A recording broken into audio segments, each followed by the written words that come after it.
everything, everybody just. Yeah, I saw him outside the other day and I thought, well, maybe it's just, you know, cut the lawn or whatever, but he was out there like.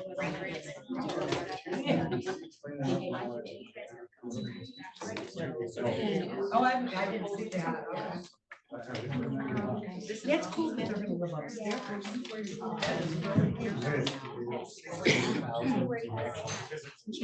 Are they all gonna live here? They live in house. Oh, wow. Right. Yes, we're going to more. The Italian family, one of my best friends is Italian, they all live together, you know? Yeah.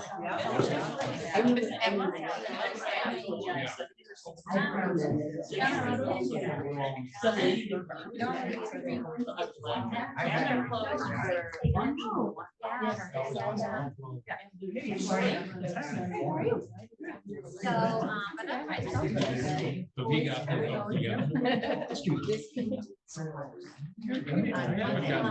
Well, no, because you're not 16.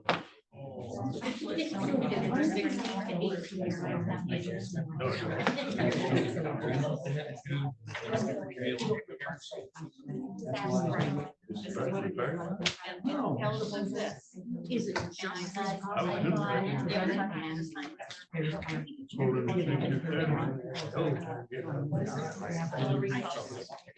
I need to lose.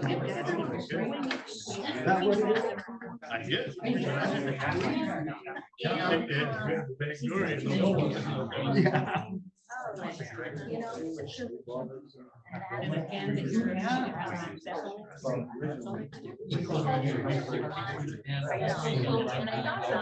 Yeah. I don't know what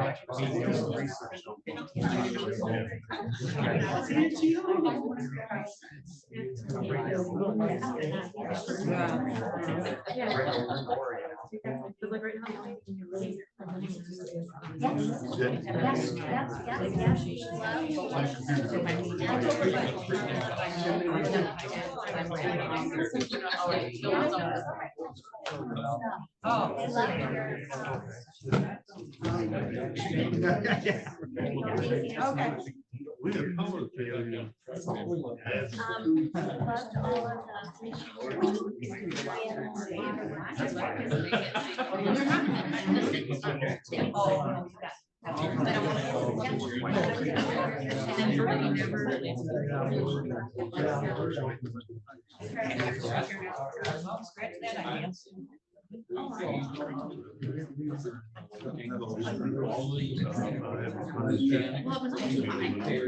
that every time I see that, and then it went all the way down. And guy out.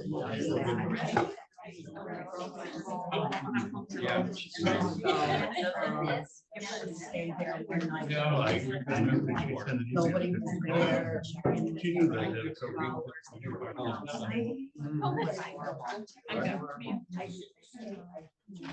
She's the one I'm trying to get to. But now her husband. Getting more chairs and whatever. So I said, because I didn't even know they're not. I said, they're not here. I really rich people. Really good friends. Remember I was asking about that?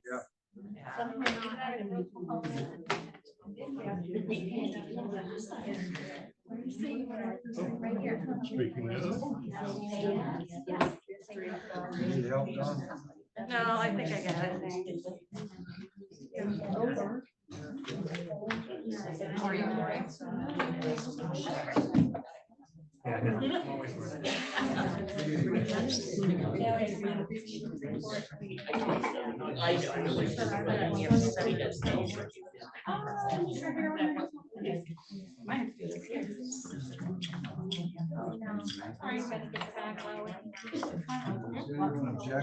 Mostly people.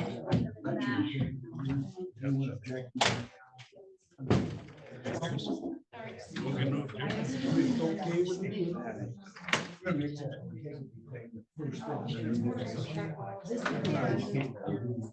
That's fine.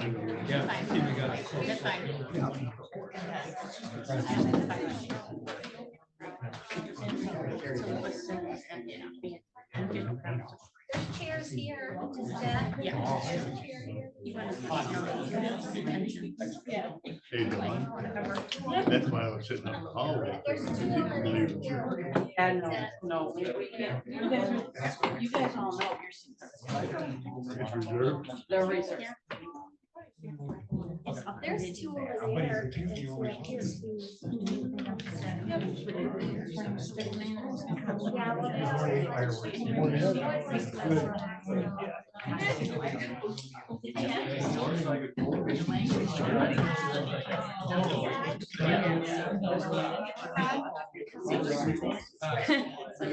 well, Oh.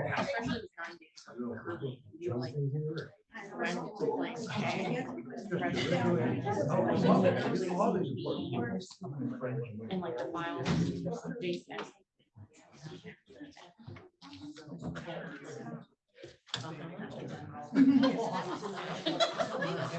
we're being very kind. We have to make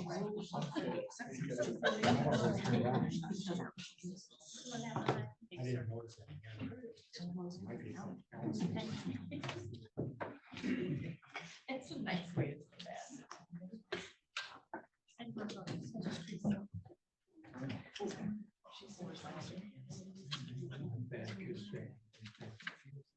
Ready? Just half a minute.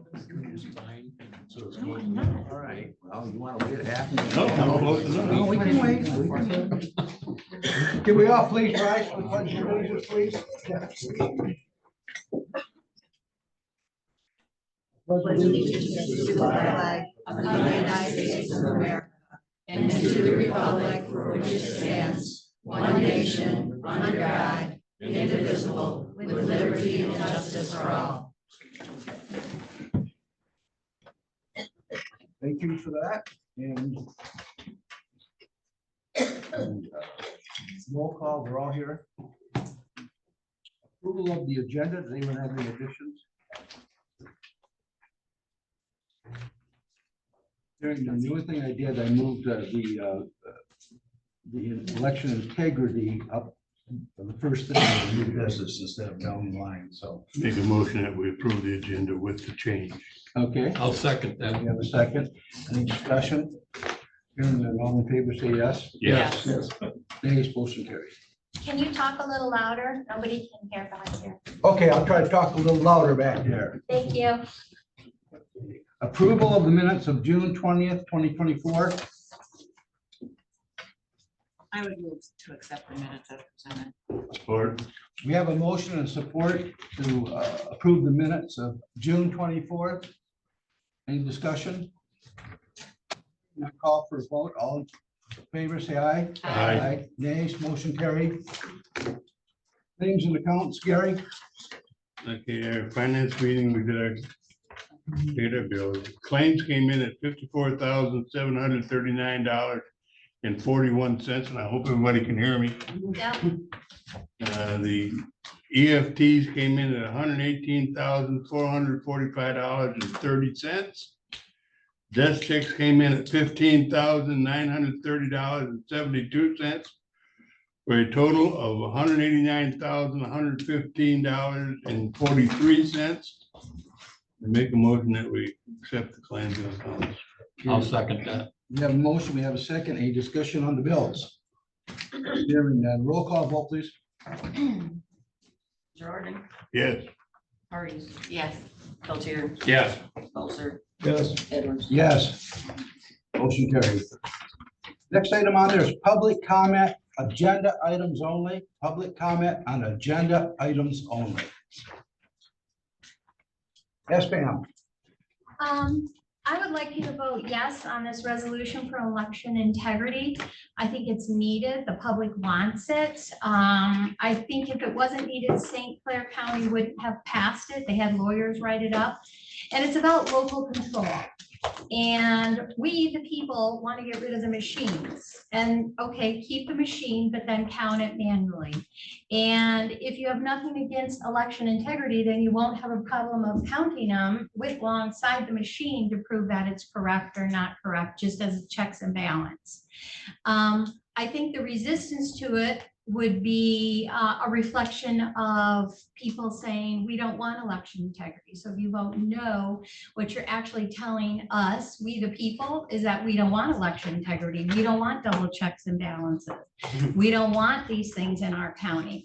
But your boss isn't them, your boss is us. And we want this resolution passed, and we want to ensure that we have election integrity. I think we're way past the point of saying that this was the fairest election that ever was. We're way past that. We already know that people have been convicted. We're down the road on that. So now what are we gonna do? We got to this place for a reason. So how are we gonna clean this up? How are we gonna ensure that people feel like you are doing everything you can do to make sure that their vote counts? Thank you.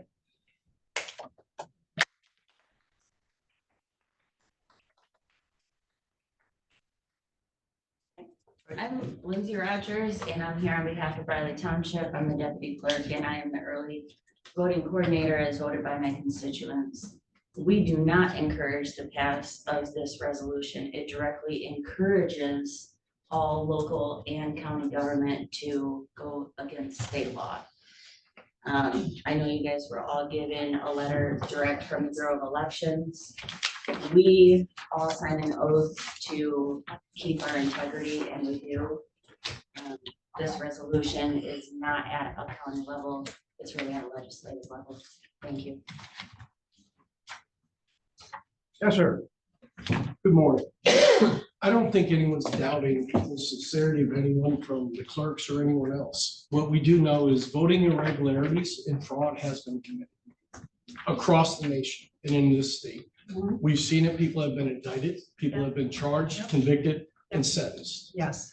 We have lost faith in the confidence of our voting system here in the state. Our own Secretary of State has been found guilty 5 times of unconstitutional acts. Yes. So I'm sorry if people want to listen to Jocelyn Benson. I do not. Yeah. Okay, I trust the local level. Yeah. And what we need to do is, we've seen the machines have been corrupted with our own eyes. Yep. A University of Michigan professor went to Atlanta court as a witness and manipulated it under a minute with a ballpoint pen. Okay, I've been overseas a lot of my career. I helped oversee, set up the processes in Iraq and Afghanistan. And I trust those processes better than I do in our country, and that's sad. Okay, the easy remedy for us to do to restore confidence within the voting populace of this county is to go ahead and not trust the machines and trust our own eyes. The easy remedy is to pass the resolution to help restore confidence, because that is your duties and responsibilities to the voting populace. There's no one blaming anyone at the county clerks or the township clerks. What we're saying is, we don't trust the process that's been implemented. It's been corrupted. And we need to do better for our constituents to restore the confidence and faith in the process. The voter Thank you. rolls too. Yeah, thank you. Okay.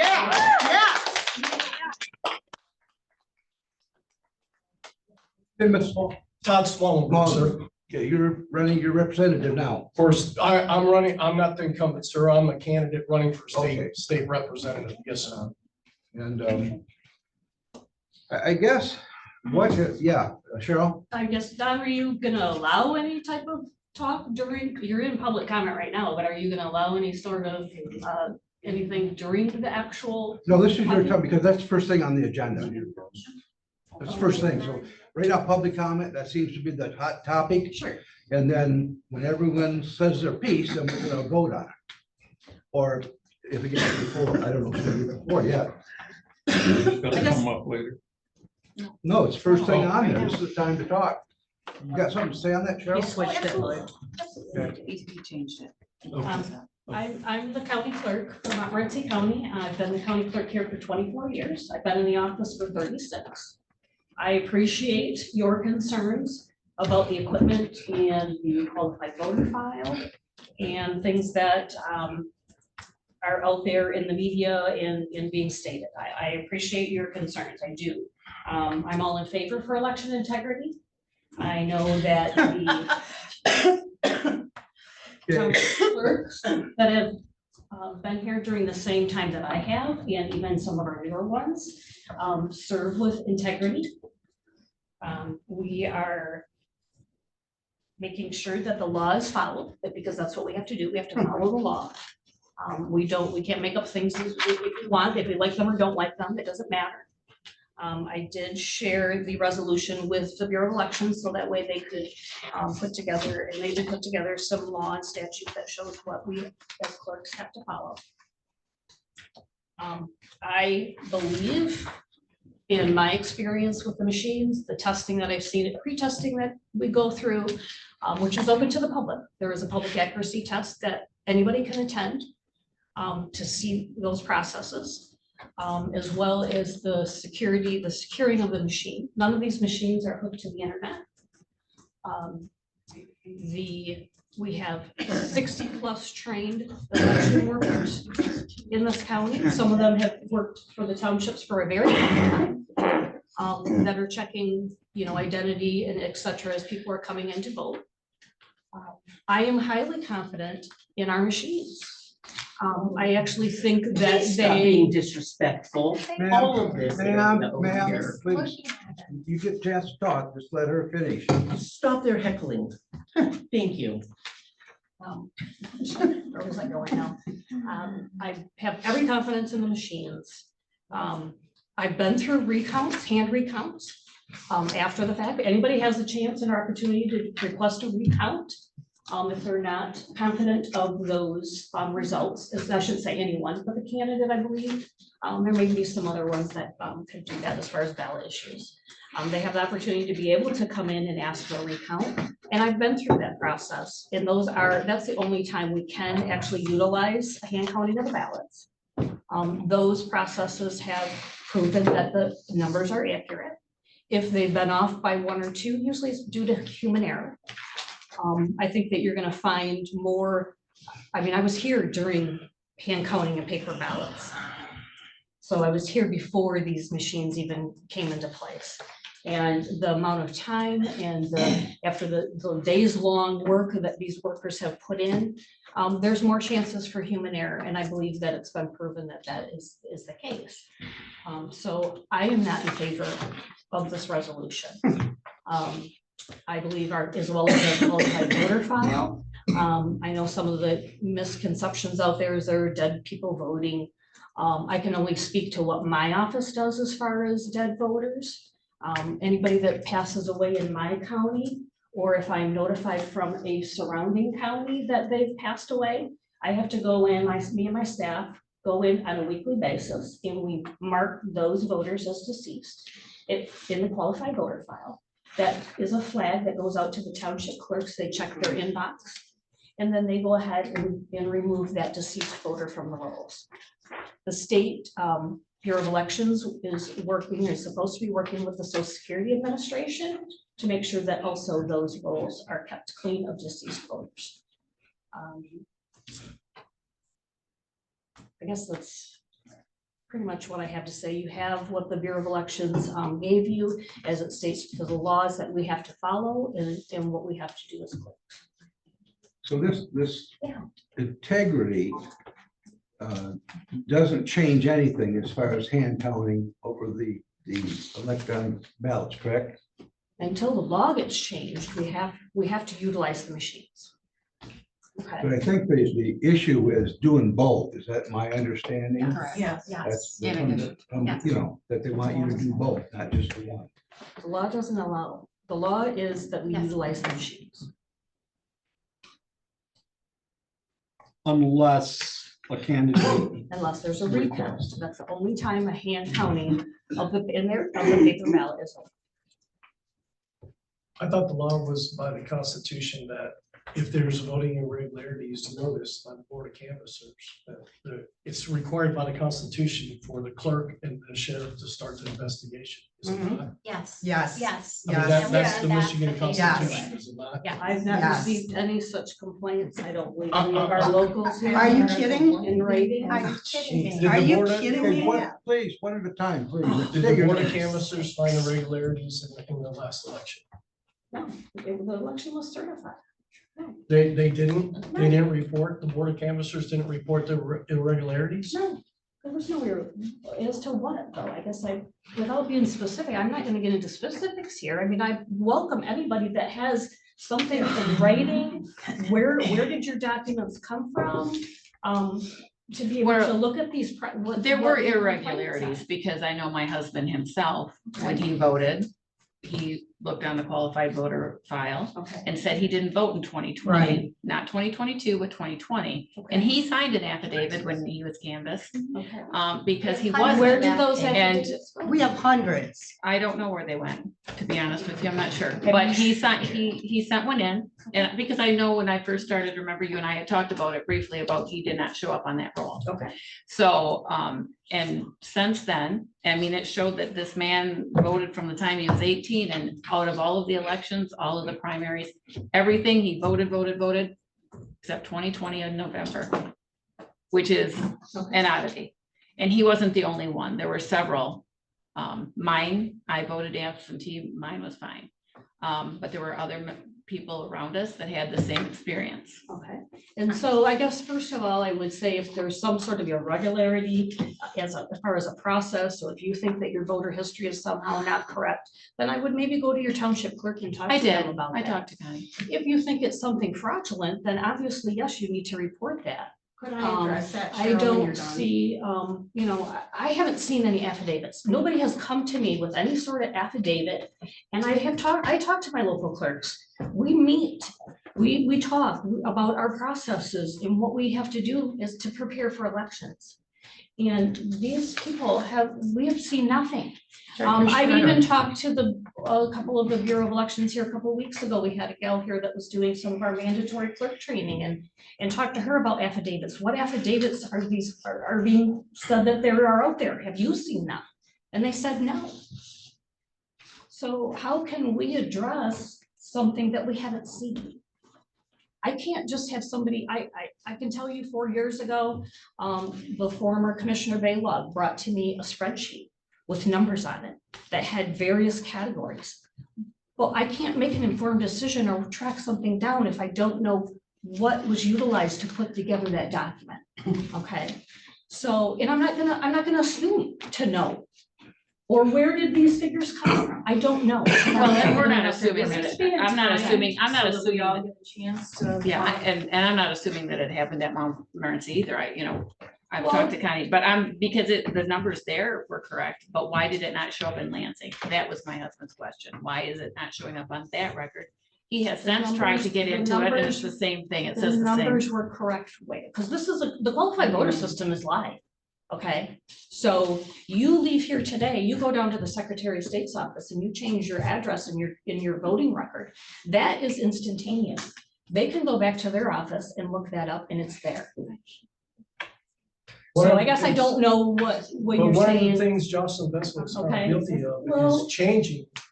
There's clerks that Yes. do due diligence, and they remove dead and those Yes. off the rolls, and she put them back on. Yes, she does. And then forced the clerks to update those files after they were clean. Yes. That's one of the things she was found guilty of. Again, we're not accusing you. We're saying, don't trust the state in the processes that they're implemented. We're just saying to reassure the public to do due diligence. The easy remedy is to pass the resolution. It's just restoring confidence in the system. Yes. It's no one, Cheryl, we're not accusing you, man. We're saying that we've seen it with our own eyes. She's been found guilty of it. Yes, yes. The process is not working. I do not trust it. And that's sad because I've been all over this world. It is sad. It is. In my 24 years here, I worked with my local clerks. So- We're not saying, Cheryl, I'm not accusing you, man. And I appreciate that. I'm saying the system is broken. It's broken. It's broken. We've seen it throughout the nation. And we got to do something to restore the confidence of the Yes. people and if this is a simple process. Yes, it's a little bit more labor, it's a little bit more money, but it's worth the cost if we restore the confidence with the people. Absolutely. And I think we, the people, have to take people out of it take people's names and people's faces out of it. I need to take people's names and faces out of it. Thank you, Todd, for bringing that up, because it is the process that's broken. It's not the people part of it. It's the process that's broken, and people no longer have confidence in the process or the system. So how do we work together to restore that confidence again? This is an easy way to do it. It's already been written by a lawyer. It's already passed. We know it works. It runs in tandem and parallel. We're not saying do not get rid of the government system and process, but we know it's broken. Let's run our own, and then we can cross-reference and check them. But we, the people, need to take faces out of it and people's positions out of it, because it's not the people. They're following the government process, and we know it's broken. I still a little confused. What's gonna change if the board decides to pass this? What's gonna change with your office? I guess that's my question. Nothing. This has to go, this would have to be a law change. We have to follow the law. So you're welcome to file, you can sign any resolution you want and send it off, but that's out of our control. Okay? We here have to follow what the law says we have to do. If they follow the law, they could still follow the law and follow this. It's my understanding. Well, it sounds like. They can't, it's not like we're telling them, don't follow the law, follow the law. I think what you're saying, not only do you want them to do the current system with the tallies, you want each to, Checks and balances in place. Yes. you want to do the paper ballot, check the thing, that's what And you the want. name. Well, Do but certain things. that is up to the clerks, that's not up to this, this wouldn't be up to this. It is up to you to pass a resolution to tell them that the public, we, the people, want to do these tandem things. I know it means a little more work. We have people that'll volunteer and help them come in and count. Let's do checks and balances to make sure, restore the confidence in the vote again. The Constitution allows this, sir. That's what it comes down to. Absolutely. It allows the local level to make sure that, because really, it's supposed to be the local level. It is. It is. There's laws there, Yep. but the local level has the ability to do that by the Constitution, sir. That's all this is saying, is the local level can say, okay, there are problems with the issues that have been annotated for the last 4 years. We found out that over 12,000 legal registration forms, and we're still waiting for the FBI to release the FOIA, which they won't. Because GBI was paid $11 million by the Democratic Party in the Biden campaign. You know, I mean, we don't know how many of those forms turned into ballots and how many of those turned into votes, but we know it occurred. And that's our process is broken. And no one's questioning this. We're just saying our Constitution allows local governments to take control of that and oversee it. And that's all Yes. this resolution is stating, Yeah, is you're directing the clerks to do a hand count, which yeah. you have the ability to do. Yes, you do. I'm just a little bit confused by the opposition to the resolution. I've read it over thoroughly. It doesn't say anything about, not following the current law. It just encourages the county, village, and township clerks to employ a decentralized system, which they are able to do. It encourages our state legislatures and our governor to enact election laws and rules. So it's not like this becomes law. It is something that's saying that our county and our commissioners, listening to we the people, have decided to support. It's a resolution in support of a decentralized system. I get right back to my question. I don't think you say we got the power to make the clerk do something different than she's doing. That I disagree with that. You could be right, but I don't know. Yes, ma'am? What would the objection be to have a hand count? I mean, we all want our votes to count, right? I mean, I'm sure the clerk wants, when she's up for election, wants the votes for her to count. So what is the objection? What's the harm? It doesn't make any sense to me. Accountability. Townships, I can speak on behalf of Riley Township. We're not opposed to a hand count. I can speak for myself. Every person that's an election inspector gets a mileage paycheck to go every year to get certified. It's really a volunteer position. We're all volunteers at heart, and we would volunteer to do hand counts. That's not the point. The point is that we right now are bound. We are bound by election law that says MCL 168. Also, Michigan election law also clearly and expressly requires the ballots to be counted by a certified electronic system. Agree with it or disagree with it, I'm not taking that stance.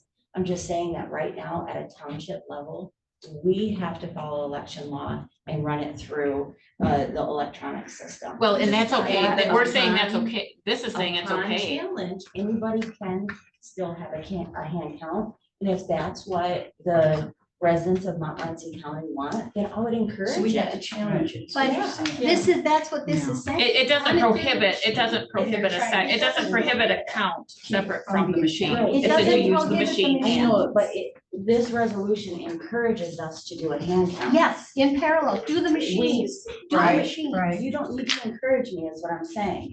Do a formal challenge and we will do a hand count every election. Why not make it the But practice? first, we have. Just do it. I Do it agree for with you. integrity. I'm not One against at it. a time, please, one at a time, In please. order to make it a true process that I'm not against, it just needs to go to a higher level than at the Montmorency County Board. Why does it have to be someone who's running for office to challenge? Why can't the voters challenge this? I'm not The sure what you're results. asking, ma'am. Challenge what? Okay, they said to do a hand count, it had to be someone who was on the ballot running, had to challenge the thing. Why do the voters not have that opportunity? No, I don't think they do. I think it's just up to the people who's running for election. It seems to me that this resolution is their challenge. That's right. There you go. Yeah. Yep. Yeah. There you go. There you go.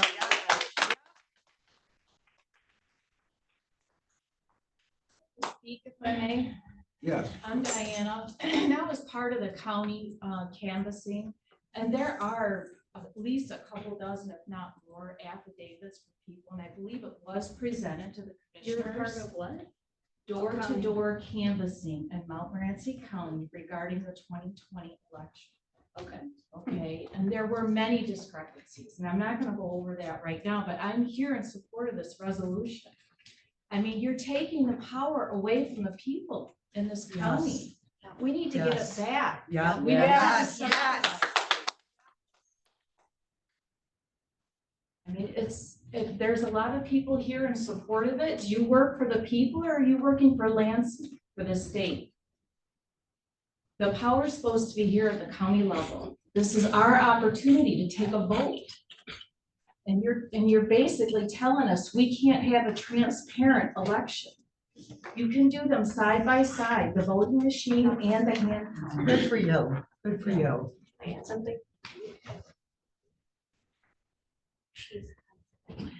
So- In the back. Okay. Hi, good morning. My name is Kelly Carl. All I would say to Lindsay and to Cheryl, the law may say one thing, it does not preclude you from doing the hand count. St. Clair County resolution was written by an attorney.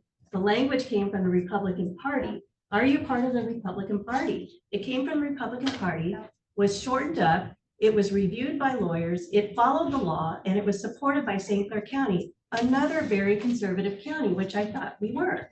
And I would encourage you to support it. It's been supported. It's gone through review. Now, the law may say you got to do the electronic, but it does not preclude a local government from having local control. This is not unlike Lansing taking away local control for zoning, for solar and wind and all of that, that everybody hates. It's just maintaining local power to the people, and I encourage you to support it.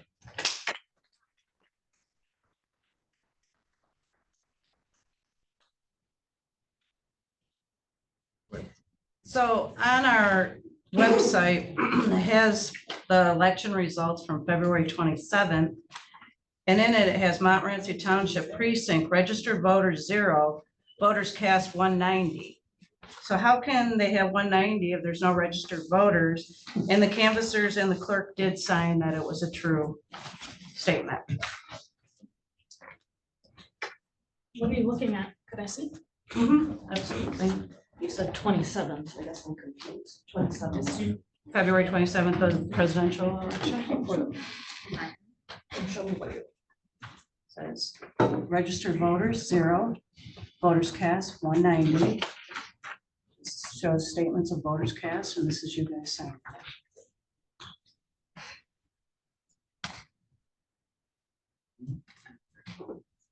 that off First our of all, website. you are looking at the incorrect box. Okay.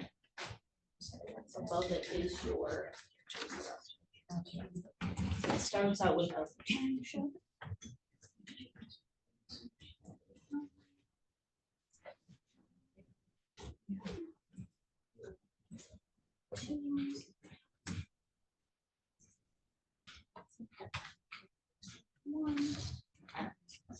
So basically what she's referring to is as a part of the process to prepare for election, my office goes in and inputs the number of registered voters that I get pull off the qualified voter file. Okay, first of all, it's. So the what box she's looking at is under Montmorency Township 1. My office failed to put in what the start of the registered voters were. The registered voters were what the registered voters were as of what was on the qualified voter file. Was there a human mistake made? Sure, it appears that those numbers were not put in. Does it affect how people voted and their votes count and how many actually voted? No, it did not. The registered voters at that time was what they were. How do you know It that? indicates- How do you know, that. how do you, we know that? How do you know that? And you guys signed it, that it was a true statement. The Right. votes cast for that day in Montmorency Township matched what is on the tabulator tape that came out of the machine. The machine doesn't say that you start out with X amount of number of voters. My process in my office to just populate this report does that. Doesn't have anything to do with the machines and how the machines are recording your vote and how the tabulator. The machines are there to tabulate who comes through that day and how many absent voter ballots were processed that day. And those numbers are here in the voters cast column. Regardless of whether or not I put in or didn't put in how many number of registered voters at the beginning of the thing doesn't affect you and your votes. Or anybody's vote. Well, you'd have to verify that with a qualified voter file in Lansing, Yes. because that's where the discrepancy. Again, it came in changes. ours. 2 weeks before I can go in and put these numbers in. You go and vote 2 weeks later, guess what? That number's already changed. People have moved, people have come in. That day. That day. Register on election. What does that have to do with hand counting votes? Yes, I don't know, right. Ms. Hubbard brought it up, so I was just. I just want, please, Why please, are you please. making this so hard? One at a time. Accountability. Why is it so hard? I'm not, resisting. You can pass any resolution you want and have it go to Lansing, and it's in their power, it's not ours. We have to follow the law. I'm not against. Other counties I know. have passed Against this too long. resolution. Too long, too long. Mike. Too comfortable. Sure. No accountability. My question to you is, when we're talking about hand counting, does the way you understand the law, does that preclude you from doing a hand count as well? I would have to ask. I don't know. As far as I know, the only process that is allowable for a hand count is if somebody requests a recount. Okay. We're The requesting. equipment and the machines are sealed and locked until such time, until such time as the canvas is complete. So at that point, and then any audits that are done. So anytime, even if that were allowable, and that's, I mean, you would have to wait until those processes are done as well. Well, so it Okay. seems to me if you did choose to do a hand count along with. And that's if, I said if. No, No, No, hand count no. along with the machine. what, you're shaking your head, no. Oh, I'm counting hundred people. Be quiet. So if you did choose to do a hand count along with that, what merit would that have? Would you be able to use those hand counts, or do you still have to use your understanding as it is? You would still have to use the electronic That's my understanding. count. You wouldn't be able to say, oh, well, that's wrong. We got to go by the hand count. Correct. You'd still have to use, you'd still have, okay. It'd have to be reported to Lansing, sir, if there is discrepancy. That have to be reported, Yes. and then that have to be rectified. And then that's all it's doing is ensuring the checks and balances, sir. Accountability. Again, Who here trusts Jocelyn Benson after she's been found guilty 5 times on unconstitutional acts? Well, we could go over that argument for days, but. Yes, sir. Yes, and that's Not what I'm gonna just get saying. into You can that. see that it's causing angst in our community. And Clearly, this is an easy process that you all can pass the resolution just stating that a recount will occur. That's it. You have the power to do that at the local level by the Constitution.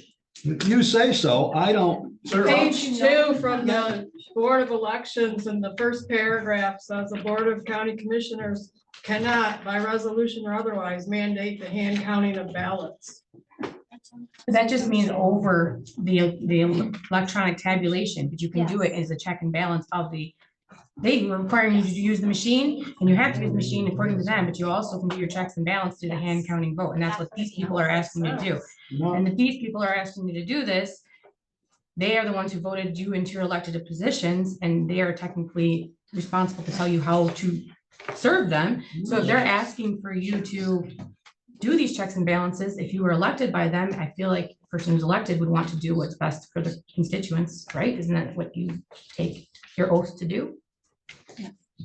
That- No, No, no, you're not here. You to don't do- represent us. You don't represent the people of the county. I represent the people of the county. I see a dozen people here that are upset about something. I don't see, Who are I don't- residents of your county, sir. I get that.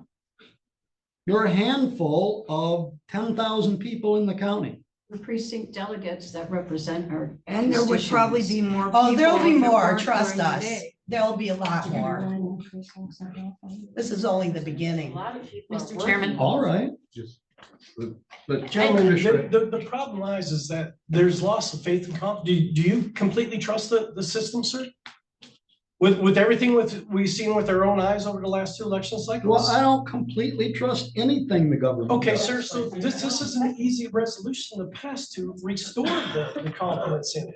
Easy for It's you. a checks and balances, just like we have 3 branches of government for checks and balances. You're part of the checks and balances, sir. I'd like to address something that Commissioner Bolzer said. In the logic that you were making, that if you count it with the machines and then you hand count, and what happens if there's a discrepancy? And I don't remember Cheryl's answer to that, but it was kind of left as, well, if that's the case, then why would you bother doing it? Well, if I, as a candidate, ask for a recount and there's a discrepancy, I would certainly hope something's going to happen. So what is the next step? During a recount process, is there some sort of discrepancy? We can call the township clerk in, we can call their chairperson in that was there that day running the election. You can have your workers come in, as part of the process too, throughout the day.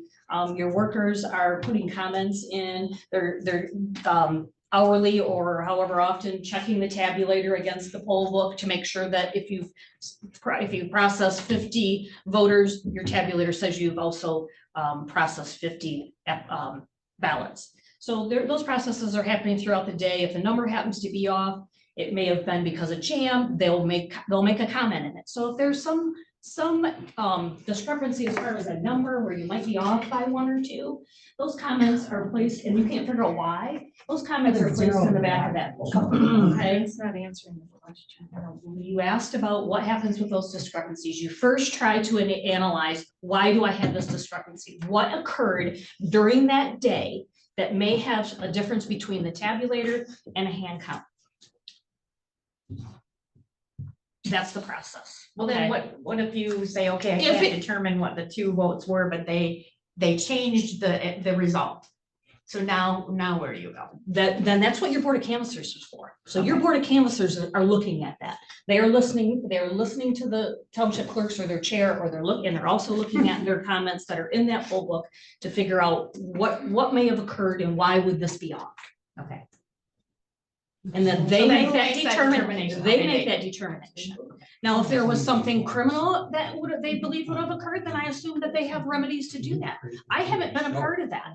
That has not occurred while I've been here, where somebody's claimed that they've this was something that was done fraudulently, okay? And I'm not saying that everything is perfect, you guys, I'm not. We're human. Everything could use a better process, I agree. And again, I'm opposed to doing hand count and going backwards, in my opinion. You can obviously, like I said, you can pass your resolution or not. I can just share with you what our processes are and what our information is that we have to use. But Cheryl, the board of canvassers, all that they can do is verify what's already there. They don't get to look at any votes. Your board of canvassers No, don't get that's to look why- at any votes. All they get to do is look at the tallies. We went around to all the machines to get the tape, what do you call those? The Tabulator tape. Tablet, thank you, tabulator tapes, to make sure that all the numbers tabulated. We had a group that went to Lansing to make sure that those were tabulated the same. Another story. But for here, when I was a canvasser, all we could do was verify that your township person noted everything. If they didn't note that there was a discrepancy, it's not gonna be in there if they didn't do their job. Okay, now, When I say when it comes discrepancy, down to, well, whatever, if it got stuck in the machine, if there were 2 votes, a person voted one time or whatever. When I stood in line, the person in front of me was told she had already voted. She said, no, I didn't.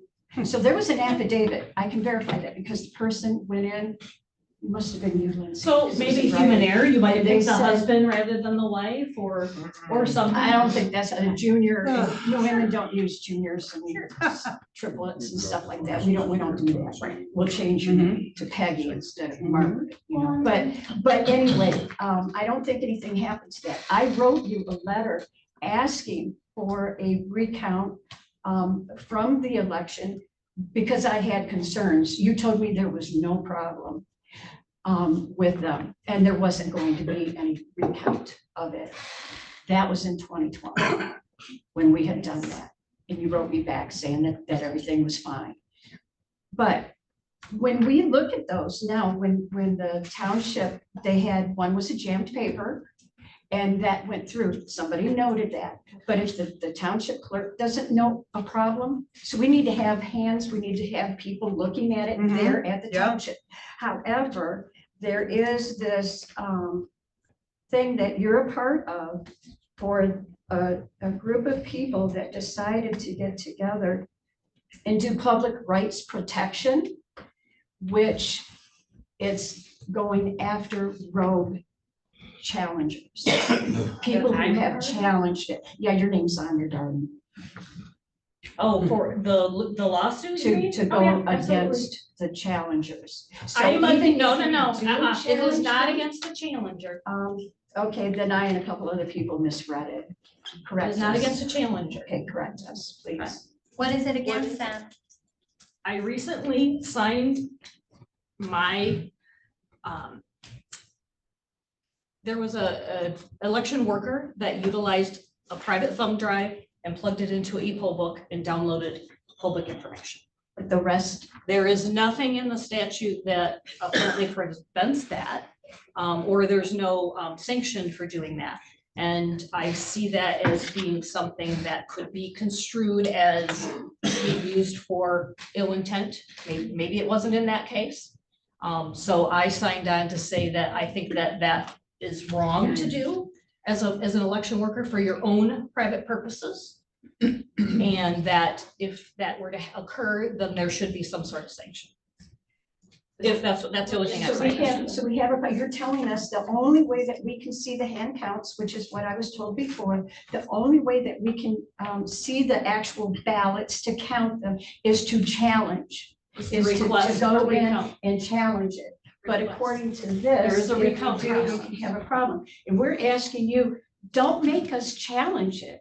Let us be in there. Let us count beforehand. This is a no-brainer, people. You This just look is. at it and go Yes. through and say, go ahead, do a hand count. We'll tabulate it against the tabulations that you have from the machine. If they match, hey, we're all copacetic, aren't we? If there is, then that's the time that we need to challenge it. That's the time that we need to go through and say, what happened? it's not a personal thing. It's becoming a personal thing, but this is a paper thing. We're in a paper warfare. And we're asking you to help us, according to your jobs, according to us electing you, just like we were elected, to help them, the people that have come to us and said, what can you do to help? This is a solution. This is an easy fix to Very, allow us to yes. go in and we can go in and go. Now, this is a question that I do have, Cheryl, that you may be able to answer. If we go in as challengers and challenge it, do we need special training? If we do it in advance, do we need special training before we can go in and actually do it and just count the votes? We did that back before Christina Caramo was elected. I was in on part of that voting process that we did there at the convention, and we were able to get through 2,000 people in an hour with and they were all in different, districts. That's how we played it. And we had so many people that went around, and we didn't have any problems in doing that. It can be done. Yes. It is possible. I've been on all aspects of this. The problem that I see is that canvassers are in name only. They don't get to see anything. Once when those ballots get locked up, nobody sees them. And if anybody remembers Dr. Linda Lee Tarver, she went up against in the court system down in Lansing, and she said that some of these ballots get locked up for years, and they will never be able to be seen because of clerical error.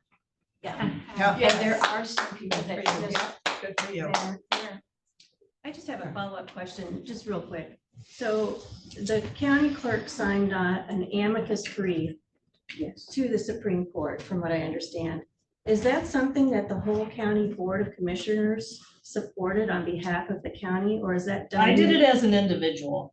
As an individual, but it's represented as the county clerks. There were Exactly. 28 county clerks that signed on to this out of 85 counties in the state. If we're going to sign on to something, that needs to be supported by all the commissioners. I work for a local government organization. We don't sign on to amicus briefs individually. You sign on as an organization that's supported by your executive committee and your attorneys. I think that's very inappropriate. Yep. Yes, ma'am, she's. I hear a lot about integrity for elections. How many of you have signed up to work the elections and maybe the process? Just one? Yep. Some of us don't know about it. Some of us are new here, and I'm speaking to people that I've spoken to. I mean, I'm telling you what I know. And then my next question is, who appointed these door-to-door canvassers and what was their training? I don't understand that. They're not appointed, they're volunteers that will go and ask, how was the election? What? And where's the paperwork on that? You have to ask her what happens. I wasn't the lead in this county, but I was very much involved with it. Sally, would you like to? Yeah, it was from the election integrity group out of downstate. What is it? What was Right it? to, Right. I thought it was right to. Right to vote. Anyway, they sent out, so I came to this commissioner group twice to tell them we have problems, we have discrepancies, they all remember me. And that we need to investigate this. Let's look into this. There's a problem. We have lost voter confidence. So we have to do something. And they weren't helping and assisting in the looking back at the votes to instill voter confidence. I joined down with the group. They said, yes, here's a list of questions. They're doing it statewide. So we went through our area, knocked on doors, gave the list of questions, which I don't have them on my head. Anyway, knocked on the doors, had the qualified voter rolls. Look, okay, this person, according to social security records, is dead. Let's go knock on the door. Did they really die? This person doesn't even live in the area. This person is just a yard. There's nobody there. I mean, there isn't a house there. There's somebody that hasn't been in this house for 30 years. I'm asking where's the paperwork because you all keep referring to it that nobody else has seen it. The affidavits that were presented were sent to the lawyers down with the election integrity, 2 lawyers they were sent to. One with this group, election integrity, and another group over, what was it, Grand Rapids, where that sheriff and that lawyer was doing it. But we also have them too. We have the originals that we have locked up. Why haven't those been shared with all of this with the county? It has been not a. How would you? Well, I think it was, the information was presented to the board and they referred to Cheryl. And she said, no, this was the safest The safest election. There were no election there. problems. And was that- And it was not That's after the investigated. 2020 Yeah. election. And the board was Wait. given all those affidavits. One at a so they time, one understand. at a time. No, they weren't given copies of all the affidavits. Oh. They were giving the records of how many that we found for this and that. And we have minutes of the meetings that shows that they were there, you know, what was talked about and what was presented. But we still have those, but at this point, it's too late to go back and do that. But what we can do going forward is instill confidence this way. We couldn't instill it the other way. So let's do it this way. Let's pass this. We're not saying break the law and don't use the machine. Use the machine if you feel like you have to use it. Let's do a hand count in parallel. And yes, we have many people that said they would stand up and help with the hand counting. If they Yes. would just get rid of the machines and let us hand count, we will hand count it. I think we've all had a wake-up call since the 2020, that we're all much more alert to what's going on at the government level and much more awake to know what we need to do to fight back. So I still have another question to go with that, since that is not the law of the state and we as clerks, deputy clerks, chair people have to follow that law. I'm thinking that we can't pay our election workers to do that hand count because we don't have the authority to spend taxpayer money. which is what Spend my your- money. It's okay. Spend my money. Sure, but we don't have the ability to do that outside of the state law. So It's where not is outside of the that state. going to come from? The power of the purse is with the commissioners. Yeah. Not for a township, it's Not not. for townships. Not for a township, it's not. So you're saying that at my township, we are going to have to do extra hours on an election night to count things and pay people with what money? Because by law, we can't use money for things that are not part of our fiscal volunteer. responsibility. Wait a minute, the early voting, the state's not covering the early voting, that's up to the counties to spend the money too, is that not correct? Townships. Right, for the You're early saying- voting, the you're- 9 days early voting. now You're saying the that was state passed? isn't, They don't cover that, that's up to the counties to cover the cost for the early voting. sure, that's something that they've added into as law. The You're state trying added to the county. So we can pay People that. voted that in. Yeah, but the people voted that. So people you're voted saying 9 on days early election voting. night, Did they when we're not? already working 16, 18 hours, we need to add more time so that the I think we're election getting workers way off can track. hand count. We the are, because But- we're We're gonna take, something we know 10 it's minutes broke here. and no one wants to fix it, that's what we're arguing about. I Yeah. have one quick question for clarification, Cheryl. To ask for a recount, you have to be a candidate, correct? You can't just be No. the average voter. That's one I of the would have to processes. check on that again. I do know that A there candidate, are yes, some, can. for sure that's one of the candidate, or processes. maybe if it was a. Electors and. Yeah, there's a process. This doesn't have nothing to do really with resolution, but I'd like to address the public on, I'm Connie Brandt, Montmorency Township Clerk. I've been a township clerk for 28 years. The 2020 election, I understand that there was a FOIA request to the qualified voter file, which that's perfectly fine. Montmorency Township in 2020, I was recovering from COVID. And the state gives the local clerks to upload the voter history 5 to 7 days. I can't remember off the top of my head to upload. It's not the tabulation. That's a totally different process, but to who come in your precinct and voted. I have 5 to 7 days. In 2020, my boyfriend was in ICU dying. There was a FOIA request to the qualified voter file, and FOIA requests are time specific. So whatever date was on that FOIA request, and I do believe it came to the board of commissioners, and it was like the day after the election or whatever. Montmorency Township did not have their voter history uploaded on the date of the FOIA request. It is there. I can't see Don. It is there. I can access that history. So Mary lives in my jurisdiction and her husband. I had people reached out to me saying, hey, my vote didn't count. Yeah, your vote did. It's tabulated on a tabulator. The voter history was not uploaded to the qualified voter file. Two different things. I take a lot of pride in my job, and I've been doing it for many years. And I apologize to the Montmorency Township people because I didn't upload the voter history that night. My morning starts at 5:30. I have 2 precincts, and I don't get home until 1 in the morning because it's a very long day. And like I said, I had a personal thing going on, but it was uploaded in a timely manner, but it did not meet the FOIA request date. Why does it still not show up? You probably can't see it as public. You don't have any, I know. You don't have any access to the qualified voter file. No, but I've asked, and they still, and I've been told that, but I've never heard back from them. Well, We've never heard back. did you do a FOIA request? No, that's probably what he'll have to do. Absolutely, absolutely. You know, I just can't give that information out randomly as an elected official. But that is what happened in Montmorency Township in 2020, and I apologize. One other quick question before we go to break. Cheryl, maybe you can answer this. Will Miss Rogers continue to be the early voting coordinator for the 9 days of early voting, despite the fact that she is on the ballot this year or for this election? She's the coordinator. She's not working in the polling location. But she's also in conjunction with Carleen Klein, the Russ Township clerk, and Laura Schrader from Miller. Mr. Chairman, I've managed over 50 elections as the township clerk for 32 years.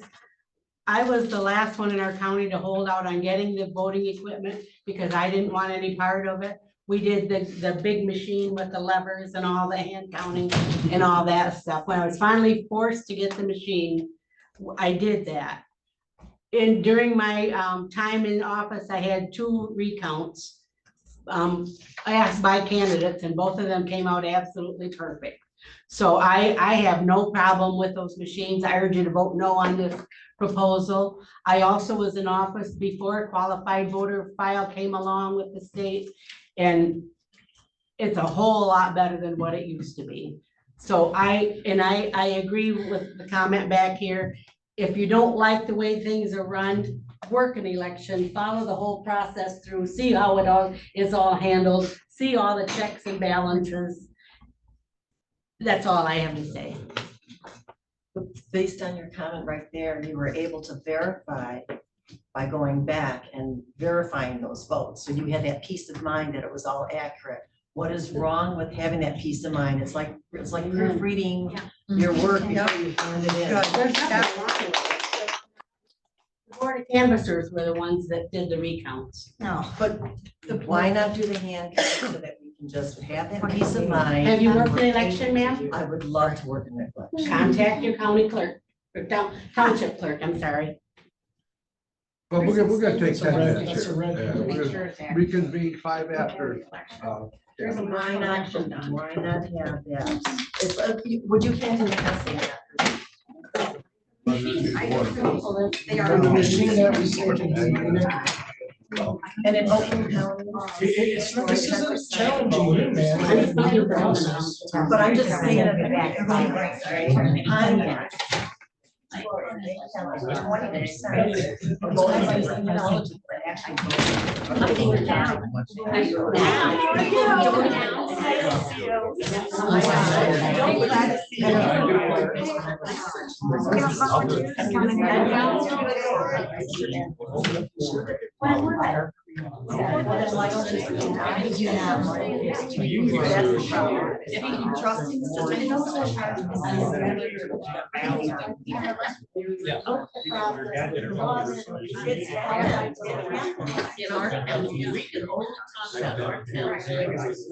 Which is great. I don't want to see it.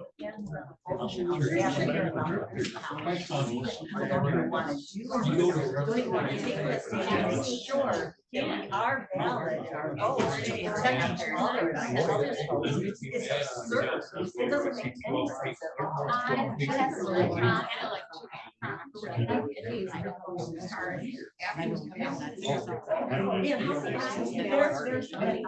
My husband went to vote.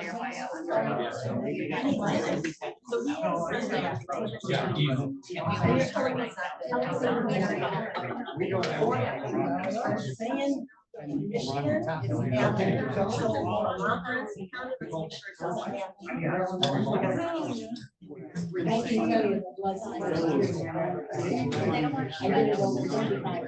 I'm the only one. Ask my husband. I'm not saying it's not. Nope.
And this is all.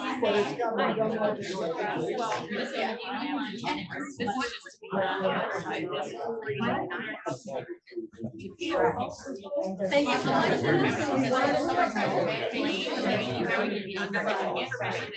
We'll never have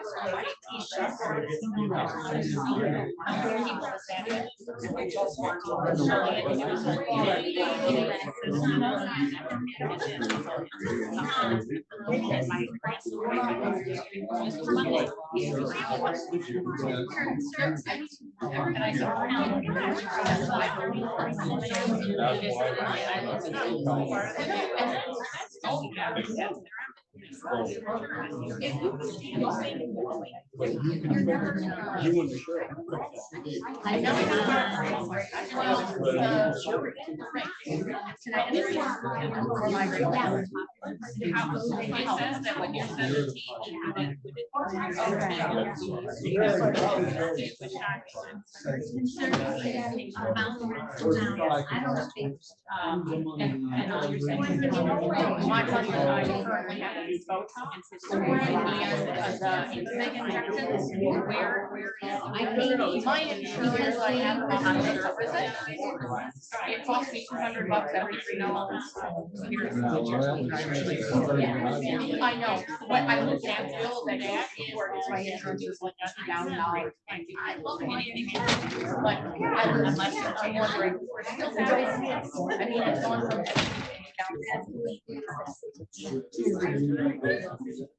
But if I get past that.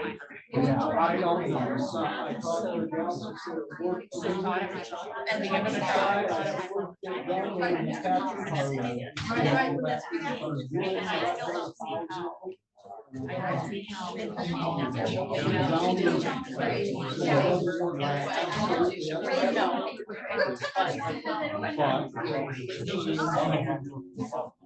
And the other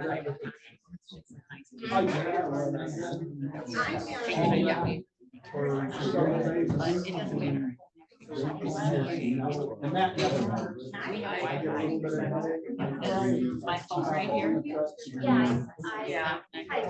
If we're in order to do every window in the house is on big blacked out blinds, there are no lights, like overhead lights. So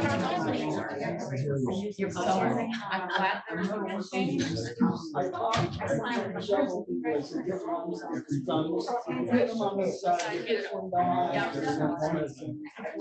Yeah, don't ever go to a public one.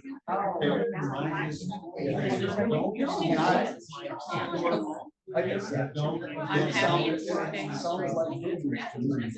And there's pressure points right there. That's how.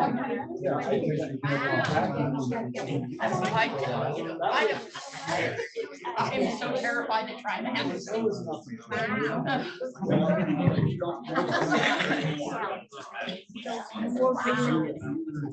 But for a very short time.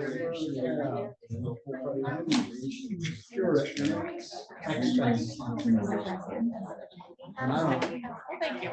I don't know. Well, I live in the house, so I've got more. Yeah, we get it. So you and I. That's my take.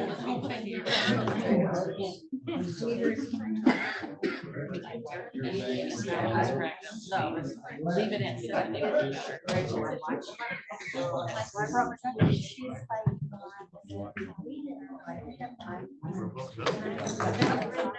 Well, I think we. I don't know, Amy was gonna say something to me last time. I don't know where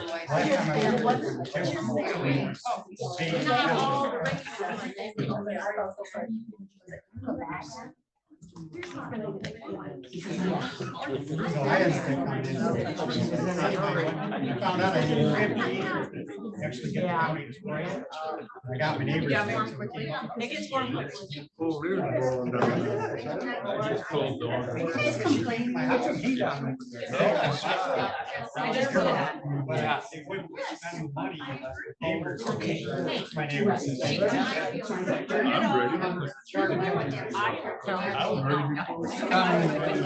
Oh. This time we're gonna go back into session. I did a couple questions. Some things came up in the break. Madam Clerk, are all the ballots turned into you after the election? No, those are stored at the townships. Those are sealed and stored and locked. Okay, so you don't keep any of those, so they're all in the townships. Absolutely. Okay. They're not mine. I don't know how long, you know how long they kept it? 22 months after. Okay, all right. Okay. You know, we got a, So a lot of the question that came up was the cost of townships to have to do the second step. And we pay the board of canvassers to do their job at the end of the certified election. The county pays that. So would it be possible to do this integrity that they're asking for by asking our board of canvassers to be able to go and hand count at the townships? We pay them their per diem, their mileage like they would if they did it. They could do all that before they certify an election. There you go. Yeah. Where would their training come from? Well, And who would oversee them? Well, they have to do it during a recount, don't they? Aren't they trained already? Aren't they trained already to do that? we'll tell you, well, yeah, I guess that's because of what type of training for canvassers is there? The state puts on the canvasser training. Oh, okay. So if you would anticipate that, I suppose we could get, of course, it's hard to get volunteers for that too. Not, No, your board of canvassers are 2 Republicans, 2 Democrats that are appointed by your local parties. okay, And then you also approve them, I believe, so. Don, So there's 4, there's 2 and 2, and those are trained by the Bureau. of actually, Elections. the Republicans and the Democrats will submit certain names to Cheryl and she picks from those. No, that is not true. Well, that's how. That is not true. They come to this board and this board approves those people. Our board has not approved any board of canvassers because I've put the payroll through and we haven't actually had them come through it. If you just. The put- ones that we've had lately are of people that have resigned. There is a different process. Okay, well, I'm just saying, Resign. they don't see every one of them is all I was saying. They don't see every board of canvasser because I don't think they know who our current board of canvassers are. Whether they know it or not, each term, they are appointed by this board based on the list that is given to them by the local parties. If somebody resigns, yes, that is a different process. It doesn't happen a whole lot, okay? When that happens, I mean, so the folks that pick though, that list of people, there's 2 Republicans and 2 The Democrats. Board of Canvassers you're referring to. Yeah, Correct. so then they pick a list of people. No, the board, the parties submit names to this board on who they want appointed to represent them for Board of Canvasser. And does that end up, those representatives, does that end up being 2 Democrats and 2 Exactly, Republicans? yes. Okay. Yeah, by law, you have to have 2 and 2.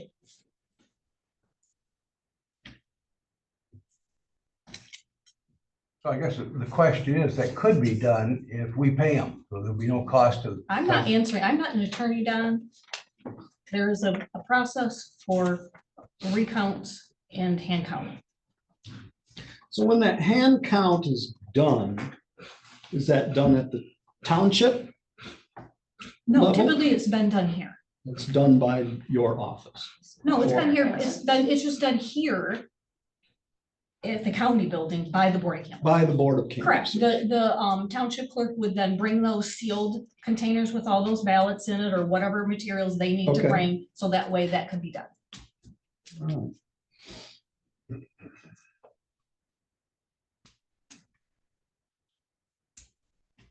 Does the resolution speak to the process of training anybody to do that and when it would take effect? Sorry, I don't know that. Well, nobody knows that here. We're just talking about it. Well, no, I'm saying on what they're proposing for their resolution. Does it address that? I didn't see that, other than the integrity part to have both done. Would you like me to read the resolution? I'll read to that part, because Sure. we're technically still in public comment, so I haven't read the resolution like we usually do. Okay. Yes. go ahead. This was sent from St. Clair County, and this is the resolution. To present a formal resolution in support of local decentralized management of elections conducted by sworn locally elected election clerks within the state's 1,520 cities and townships in order to assure the honesty and integrity of local elections with functional and historic balloting, polling, and election administration practices and procedures within our county, state, and country. And toward that end, we further state, whereas County of Montmorency Board of Commissioners are aware of the public interest and public concerns regarding election integrity within our county, state, and country, and the desire by the public that their elected officials take lawful and appropriate action to safeguard the integrity of our local elections. Whereas being at all times mindful that the Michigan Constitution and laws of the state of Michigan vest all authority to conduct local elections in the offices of our sworn locally elected election clerks within the state's 1,520 cities and townships. As such, they are free to choose any method or procedures to conduct the elections and the counting of votes not specifically prohibited by law, which would include maintaining voter rolls and poll books of the respective qualified voters independent from any record maintained by the state in the form of written physical records able to be readily verified by local election clerk staff, and the proven methods of precinct, ward, or geographically defined localized voting with verifiable balloting procedures using paper ballots and requiring proper voter identification. Whereas County of Montmorency Board of Commissioners recognize that this board possesses only those powers expressly conferred by state statute and cannot act outside those powers in any manner that infringes upon the rights and duties of the sworn locally elected election clerks within our county. Whereas County of Montmorency Board of Commissioners recognizes that the use of electronic voting methods such as optical scan, paper ballot systems, direct recovery electronic, i.e. touchscreen systems, and electronic ballot marking systems has by their very nature of electronics introduced the opportunity for manipulation of the electronically collected voting tabulation data. Election fraud can erode the public's confidence in our election system without proper safeguards, voting record audits, or other forms of verification at a local level. Whereas the County of Montmorency Board of Commissioners supports the principle that the local election process in Montmorency County shall at all times be lawful, transparent, trustworthy, and accurate, producing swift local election result determinations and sound administration of local elections. Whereas the County of Montmorency Board of Commissioners desires to protect the rights of all legally registered voters and the integrity of each lawful vote in accordance with the Michigan Constitution, Article 2.4. Now, therefore, it resolved, the County of Montmorency Board of Commissioners supports continuing our long history of a decentralized election process conducted by locally elected election clerks within our cities and townships.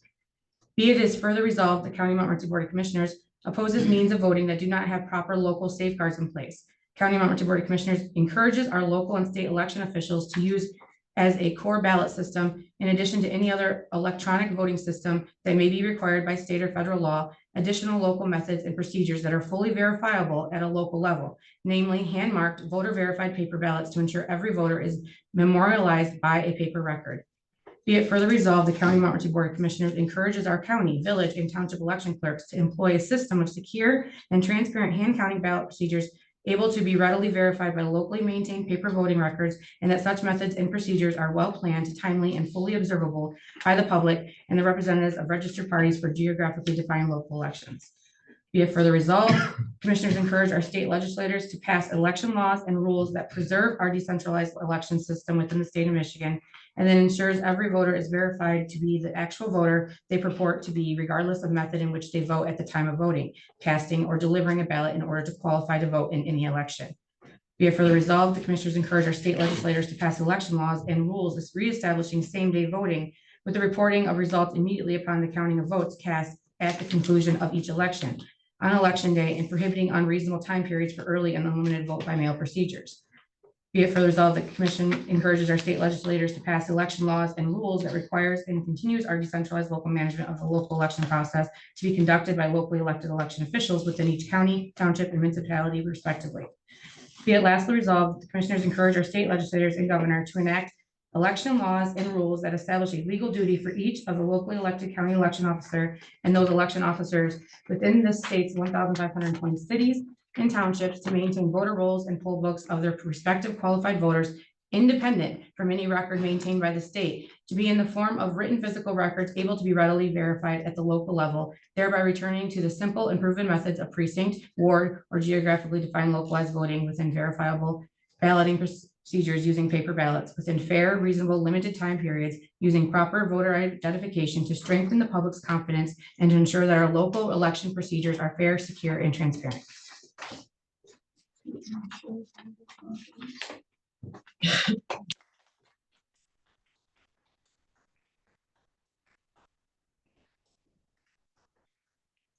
Any questions from the board? I guess the only thing I would like to know is April's suggestion that we pay the board of canvassers, if that somehow we could pay the bill for that.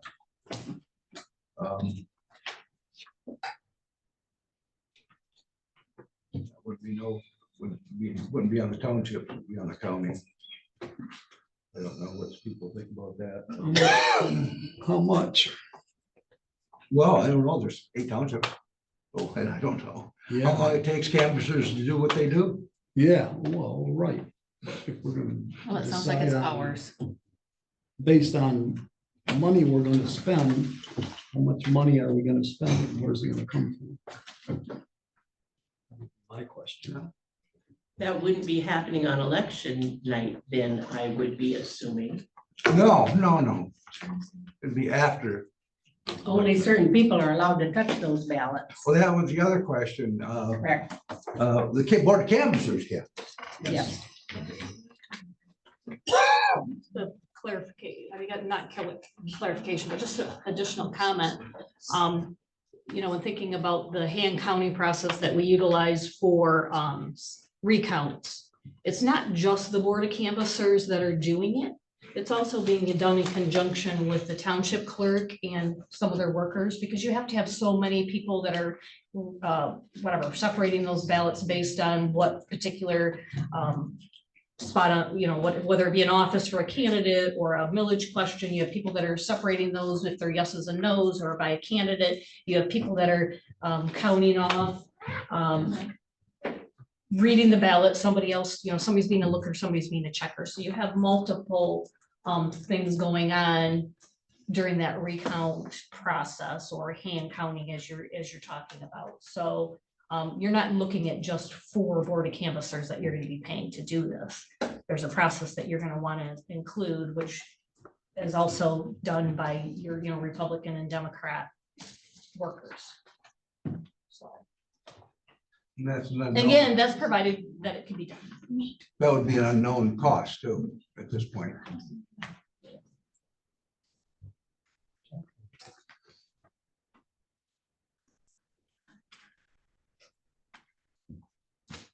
I'd make a motion to vote on resolution 2024-09. I'll second that.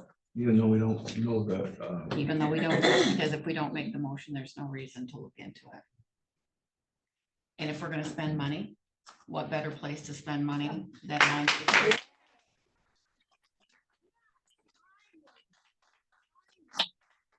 That would be a cost to the county as far as the canvassers and the, I would assume the clerks and stuff too would get paid for. Well, yeah. They have to be there too, so. So is your motion to approve it or is your? Yeah. Well, yeah, I think the motion is Just a motion to bring it to vote, the resolution 2024-09.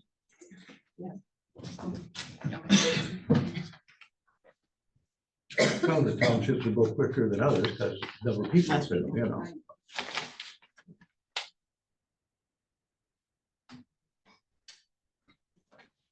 Any other?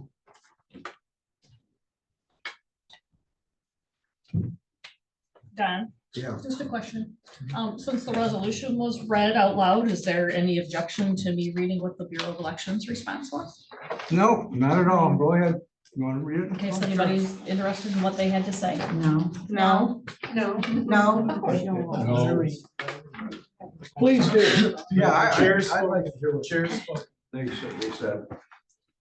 You guys have it in your packets too. I shared this with the board members and the controller's office. The Bureau understands that the Montmorency County Board of Commissioners intends to consider the attached resolution relating to election procedures at an upcoming meeting. Given the numerous inaccuracies and apparent misunderstandings of the Michigan election statutes and procedures in the resolution, it is possible that some of the language in this document originated with an activist organization outside of our state. Regardless, I write to clarify the applicability of provisions of Michigan election law and explain the election procedures in place in Montmorency County and the state of Michigan. Although I expect that as an experienced clerk, you are already aware of these laws and procedures. This information may be useful as the proposed resolution is discussed in your county. First, the Michigan election law specifically provides that the qualified voter file must be used to maintain the registration of electors and other election functions in Michigan.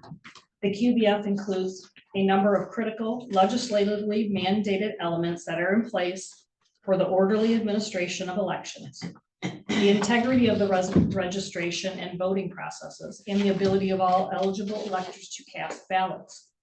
The QBF was established to increase the integrity of the voting process by creating a single qualified voter file that will permit the name of each citizen of this state to appear only once, and that is compiled from other state files that require citizens to verify their identity and residence. And that's MCL 168.509M1D. The election law provides the qualified voter file is the official file for the conduct of all elections held in this state.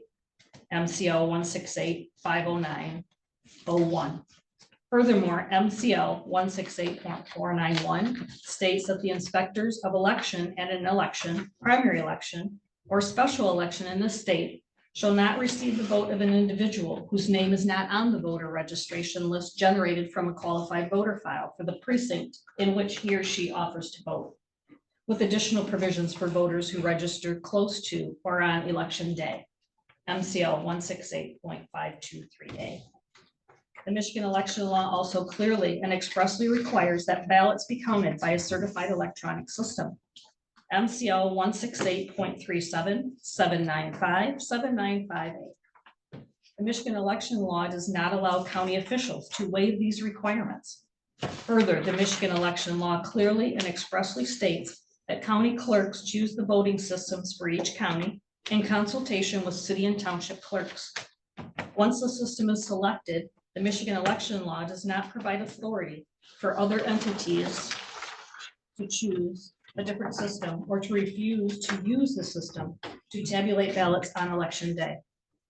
Specifically, MCL 168.37A states that a county clerk, in consultation with the clerk of each city and township located in that county, will determine which electronic voting system will be used in the county.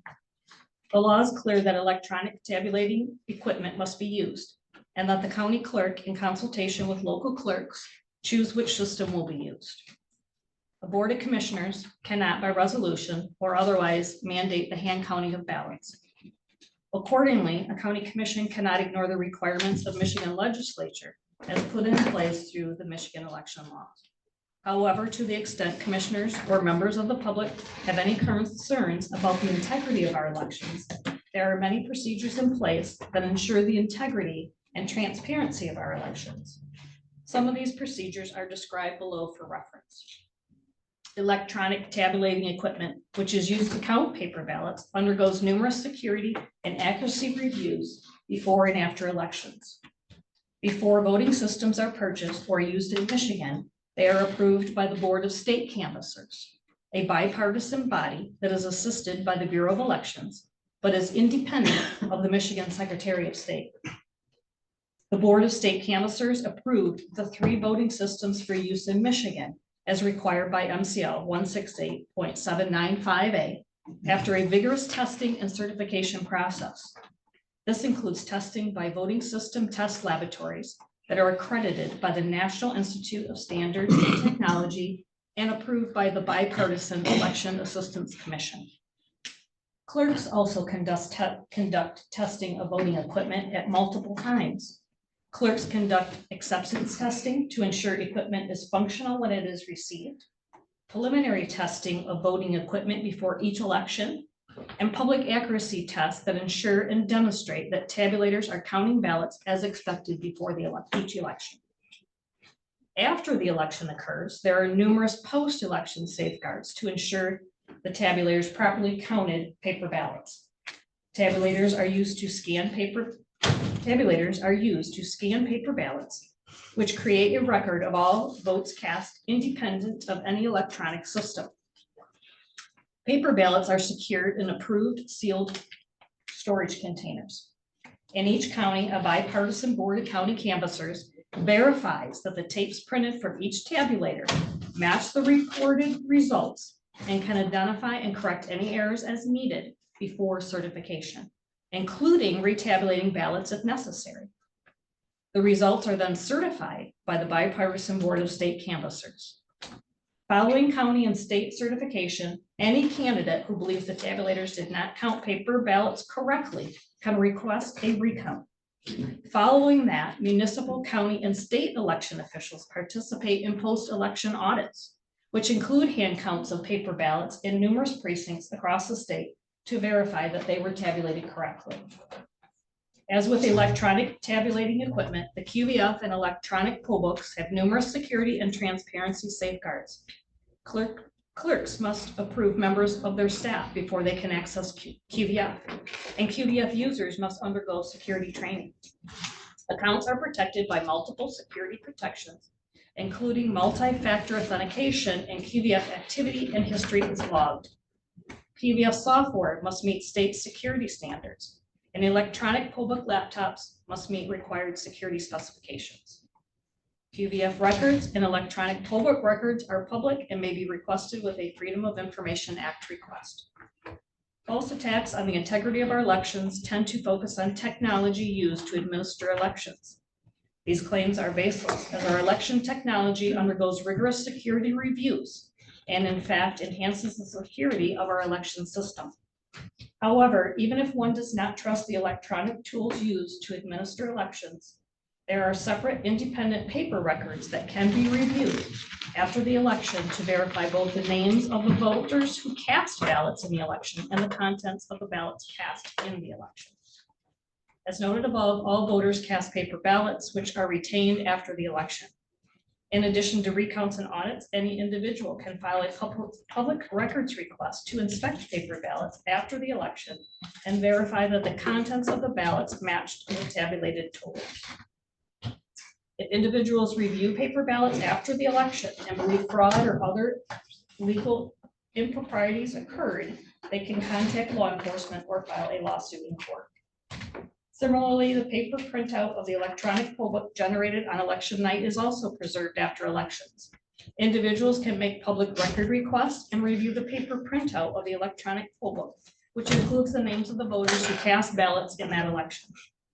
If individuals review the electronic poll book printout after the election and believe fraud or other legal improprieties occurred, they can contact law enforcement or file a lawsuit in court. Finally, every in-person voter completes a paper application to vote at the precinct, which is also preserved after the election. Absent voter ballot applications are also preserved after each election. Individuals can make public record requests and review the applications to vote. If individuals review applications to vote after the election and believe fraud or legal improprieties occurred, they can contact law enforcement or file a lawsuit in court. It is critical to understand that the applications to vote are separate from the poll book and create a separate, verifiable, and independent record of every voter who cast a ballot in the election. I hope this information is useful as these issues are discussed in Montmorency County. Thank you very much for your dedicated service on behalf of Michigan voters. Sincerely, Jonathan Brader, Director, Bureau of Election. I do have one question there. It sounds like when you read that, a voter could actually look at the paper ballots and do their own count. Is that my understanding what you said? That's what I said. As noted above, all voters cast paper ballots which are retained. In addition to recounts and audits, any individual can file a public records request to inspect paper ballots after the election and verify that the contents of the ballots match the tabulated totals. So they can vote now. Anybody. Yes.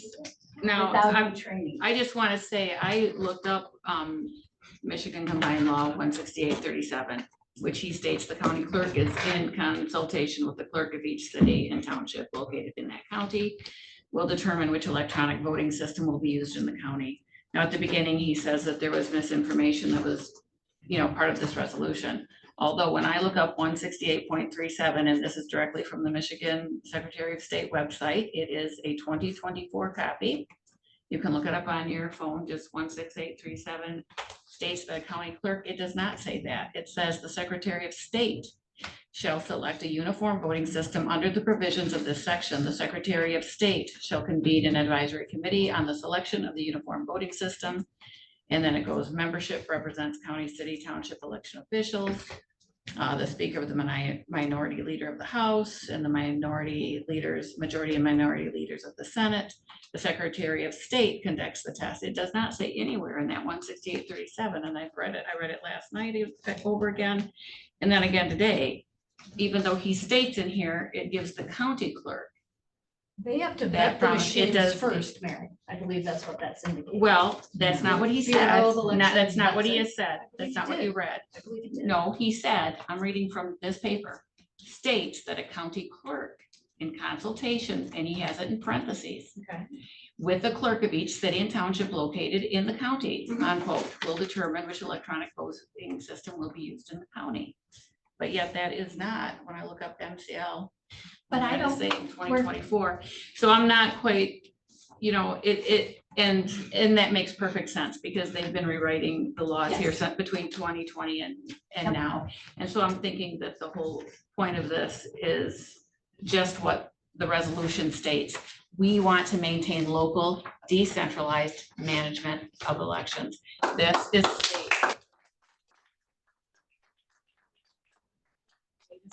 Happens. So how much of a choice do you get at a township level? If they've said you can pick from A and B and they're both from the same company.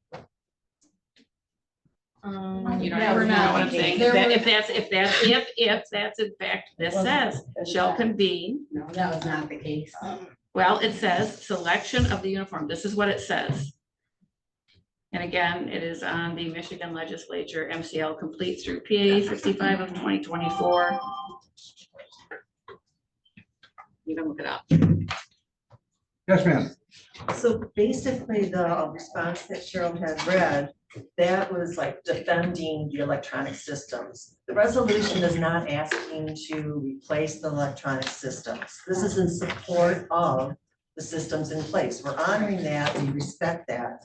It does, at the last part of that letter, say that we can have separate paper records can be reviewed after the election, which is what we say in this resolution. Yes. And any individual can request to review, which is what the resolution is doing. So rather than waiting for somebody to have to file it, we're asking the county to have this be part of our process. That we automatically. That's what I heard too from what Cheryl read, Yeah. which is what Don was bringing up too. Yes. It's not, what it said in there is any voter can request this. And so that's what this is right here. We're saying that's what we want you to do. Yes.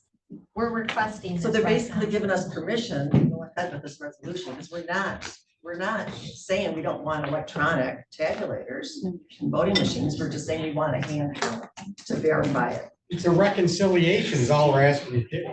Right. Like doing a checkbook at the end of the month, or what? Why wait until after, two statements go by? I think that there's a procedure now, apparently, that you as an individual can go to a township and request to look at the paper ballots. We're doing it right now. We're doing it with our county We're right doing it now. Okay, We're requesting it now from all of you. but you're doing it now. You can do that now. I'm doing it now and asking you guys to do it right now. We There's are gonna be an asking you expense guys to associated do with it this. now. That's all we're saying is be prepared for it. When we've talked about this before, we were never told that we could go and look at the ballots at the township. I did, That we had to, okay. I never- did go in and initially, remember, I came in right after 2020. Not allowed to look at them, not allowed to do anything. I didn't know Yeah. this was out on the letter. Then I came to you guys twice requesting that we investigate this, that there are some issues and here are the issues, and you guys poo-pooed them each time. So now we're, as a group, coming back again and saying, please instill voter integrity. Please do this. And all we're Yes. asking to accommodate us, keep the machines, which it sounds like what Cheryl said, we can still have somebody manually count right in parallel with it. We're not breaking any of her rules, what the Secretary of State No, I said. think We're what just you're asking running in is the parallel. county to accept the cost of double checking the ballots. I guess that's what you're asking. Yeah. It's not like we want a new car. But you don't know what the cost is either. But isn't voting the number one precious thing we do as citizens? Yes. And ensure that all votes, legal votes, that's all we're saying. We're doing due diligence as citizens. We should be ensuring all our votes count that are legal. And we don't have the faith and confidence right now. That was subjective at the very beginning from the board, because they put out that possibly, that's not the question that the board should be stating. That's a subjective question, statement they made. And that's indefensible because we've seen people indicted, charged, convicted, and sentenced. And we don't trust our process.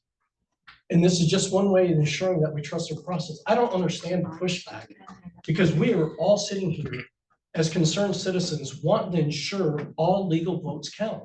No one should be against that. And this isn't saying that we're doing away with the machines. It's just saying we're ensuring the count, which we've seen with our own eyes in a court of law, that was manipulated. Yes. We're not accusing anyone in this room of manipulating those votes. We're saying it occurred. We know for a fact it occurred. So what are we doing to ensure that it doesn't and all the votes count? This is one way that we're doing checks and balances to make sure that it is accurate. Because we know the machines have been manipulated. We've seen it with our own eyes in a court of law during a lawsuit in Georgia. I don't trust the machines. I'm sorry. But this is one way to verify the machines actually get the accurate count. And we as citizens, the most precious thing we do is vote. We should be ensuring that that is there. So that way we can go to bed at night saying, you know what? Everyone's done their due diligence and it was a fair and free election.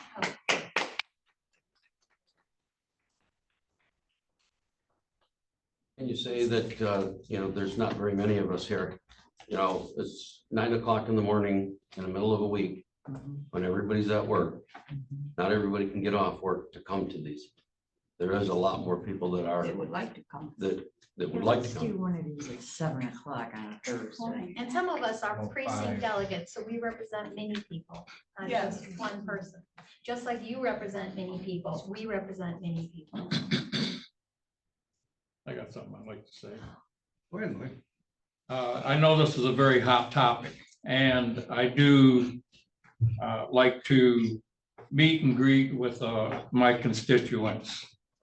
I have gone to neighborhood association meetings. I've gone to the coffee hour after church. All of the restaurants that I go to, I get people coming up asking me questions. I've gone to the Republican Party. This has been a very hot topic. And one of the ways to remove some of the barriers that have been put up by what I'll call a democracy is to return the guarantee of our vote and the safeguard of our vote back to the Republic. Yep. Yes, yes, yes. Yes, That's all we're asking. that's all we're asking. Thank you, Councilman. Thank you. Thank you. Thank you both. Thank you. Thank you for listening. It's a hot topic. Oh, I understand that.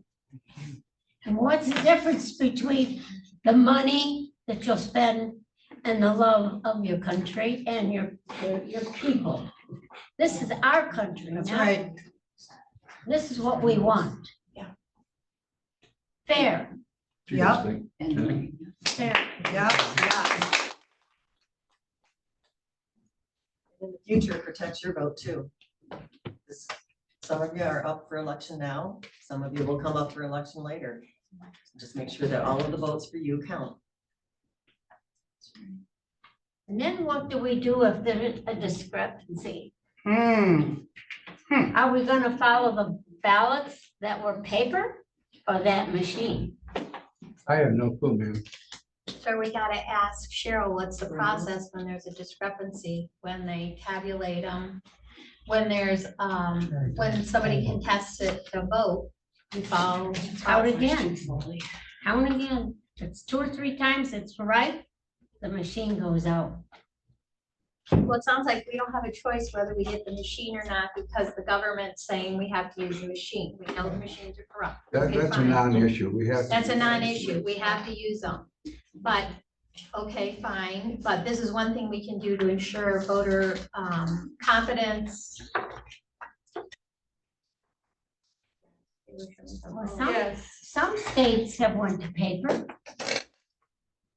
Michigan has it. That's set by the legislature. That's not set by individual counties. We use paper now. We have paper ballots. You know, The paper ballots. Oh, I track to the understand. They tape. go through the machine, the machine Okay. calculates it. I understand that. Okay.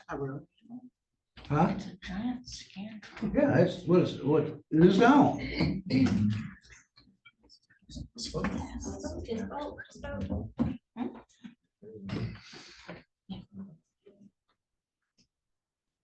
From reading the letter from the Bureau, and people are asking like, what do you do if they don't match? It says that the Board of Canvassers have to certify it. So if they did both and they don't match, obviously they wouldn't certify, correct? They'd have to figure out I what to don't do know. with that. I would assume. Yeah, they'd have to figure out what it's called.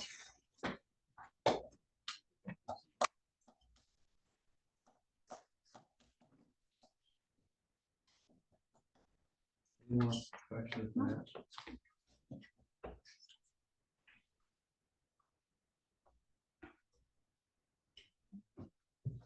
The only issue I would have is that the county's gonna pay for it. That's an obligation from board to board. You know, this board may say, yeah, we'll pay for it this year. Next year's board say, no, we're taking the money, we're not gonna pay for it. So then they can still do it, but we're not gonna pay for it. They Well, can do just that. like any other resolution, you Yes, we know know, we that. can pass it and the next board can be Right. unpassed. Right. If the machines are accurate, the hand count should be right along with it, so there won't be any. Right, I think it's more of the county looks at more of a cost, you know, I think they're accurate. Personally. I'm sure there's been issues I've read about in other places, I mean, that's true. The numbers match. Then you know. We keep talking about ballots too, and I want to make a point that the resolution doesn't just talk about the ballots. They're talking about making sure that you're keeping a paper QVF file that makes sure it matches what the state's having you upload. Yeah. Because I think that's what a lot of people. keep saying. That's it. And that's one of the things she was found guilty of doing. Yes. Where the Yes. county clerks removed names and she put them back on. Yep. We're maintaining the list at the county level, so that way it cannot be corrupted from the state because of a person or a party or ideology. This is just keeping it fair and safe. Yes, clean. That is what she's doing, going in and changing them. And she did it, and she's found guilty of it. So, because the clerks did due diligence, and the state overrode the clerks. And it should be at the county level for the clerks to do. Well, no matter what we do, if the state overrides it, they override it. I mean. Yeah, but she was found guilty, sir. So that's the thing, she was found guilty. No. But it's past tense now, because now it's a moot point that she did an unconstitutional act. But again, it's protecting the integrity of the county's We can votes. protect. Because who knows the voter file better than the county clerk and the The county township clerk? clerks know it best. Is the township and the county clerks, not the state. Well, yeah, I understand that. They're the ones that.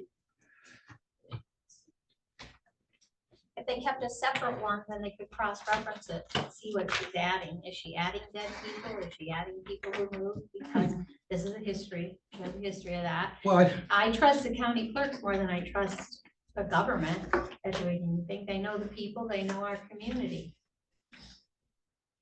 So because you keep talking about other places. If you believe in your county clerks and the township clerks, what is the big issue then? But Don, we did do county canvassing. We didn't even finish our canvassing because there was such discrepancies. Yes. The Yes. qualified voter file is way overinflated.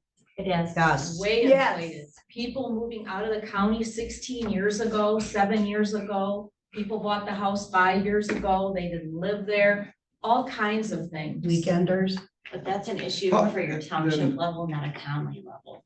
And that's If up those to, are happening, we encourage you as township The- clerks to come to us and tell us about those things. The whole point It's is not at the the county level. clerks, the township clerks maybe and probably are keeping up with that qualified voter file. But then a couple days or the day before elections, the state is having the township clerks re-download the qualified voter file where things have been added back. No, they're not.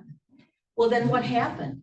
I can't speak for other counties and I will not, and I can't speak for other townships. I can only tell you about my All the township. more reason to keep it local and But- decentralize it from We- Lansing. You know, this Where are we gonna get Cheryl, that information? pardon me? Where are we gonna get that information? What information? Who moves in, who People moves are out? out. don't let you know. No, but you do have other processes. Like what? Doesn't I they don't go know to the what are post the office? processes. I don't Well, know. voter file, people go into Provided by different the state. offices they register to vote, they change their address, that's all. They're called by voter file. People don't notify their township clerk if they do. If they bought a new house. Yes, there is a motion. No, they don't. No, They don't. don't. I'm gonna call the question.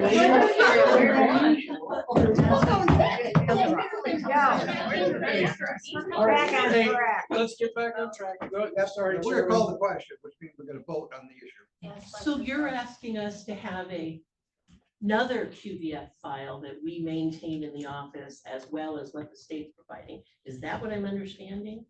A paper file. I think that's what that's. Because what that- that Well, I'm says. asking for clarification because that didn't sound like when you read that, but that's what it sounds Okay, like. what I'm does that hearing. say in the thing? April. Yeah, voter rolls and poll books. It's already mandated that every Wait, you township call, clerk sir, you have a called the paper question, copy. so please. And we do continue. cover- We're gonna call the question. We've heard enough. Do a roll call vote on that. Parties. Yes. Peltier, Yes. Belser, No, Edwards.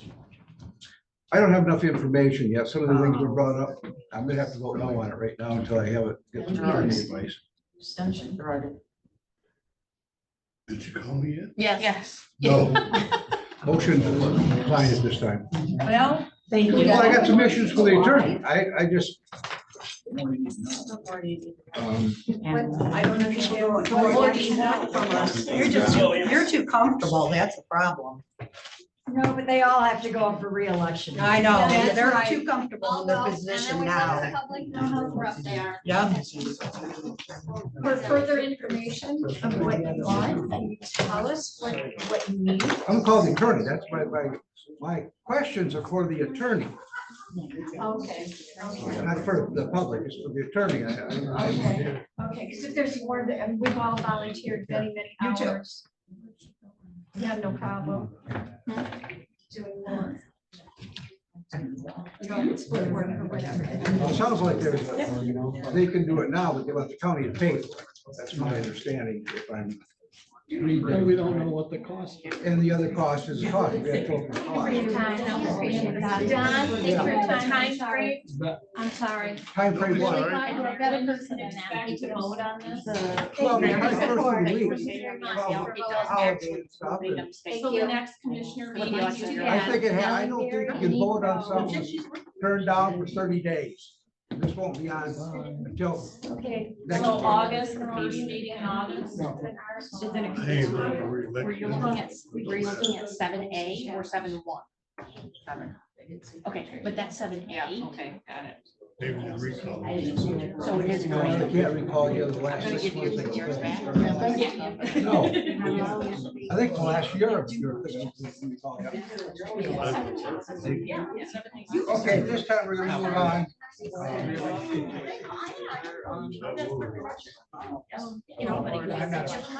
Under new business, the next item on here is the co-op. Quiet down, please. Next item on here is the appointment for Jonathan Mahalan from the Lewis area to be appointed to the McCoa board. I'll make the motion. The term ending Is he here? 6/21/2027. Huh? No, he's not here. Jeremy? With a term ending 6/21/2027. That'll have to be in the motion. And what was his name? Jonathan Mahalan. Mahalan. Oh, so I have that. You read it. As you say, you should have that. Yeah, I support it. Which paper? So you Yeah. first, Don? Did you make the I made the motion? motion, there's a second. Who seconded it? Gary. Do a roll call on that. Peltier? Yes. Balser? Balser? Yes. Edwards? Yes. Gerardin? Yes. Harding? Yes. Motion carried. Region 9 Area Agency on Aging. Annual implementation plan. So I sent this out to you guys last week. This is a copy of the Area Agency on Aging proposed 2025 annual implementation plan. It includes the state and federal requirements as well as advocacy and development objectives of the Region 9 Area Agency on Aging. You're required to review the plan. Each county board is within the Region 9 planning and service area. And then once you've reviewed it, now you need to make approval. And I have to document with meeting minutes that you have either approved or denied this plan. It didn't appear there were many, I mean, it started off that said there weren't any significant changes, so how often do we do this? How many years is that? The timeline. I think this is just for fiscal 2025. Yeah. Okay. Yeah, that's what it says on the thing.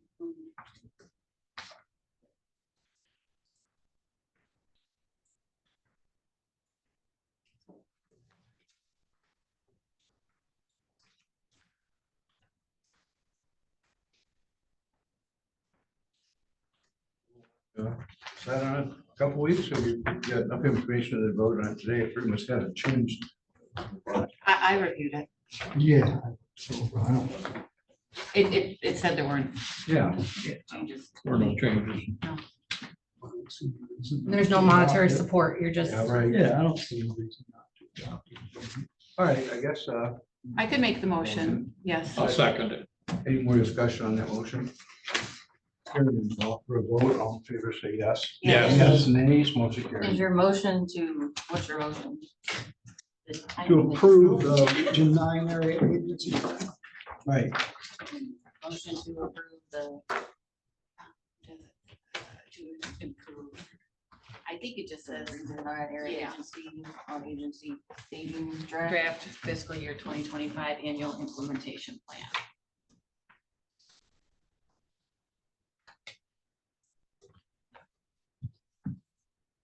Okay, next item on there is resolution for the MAEAP local administration.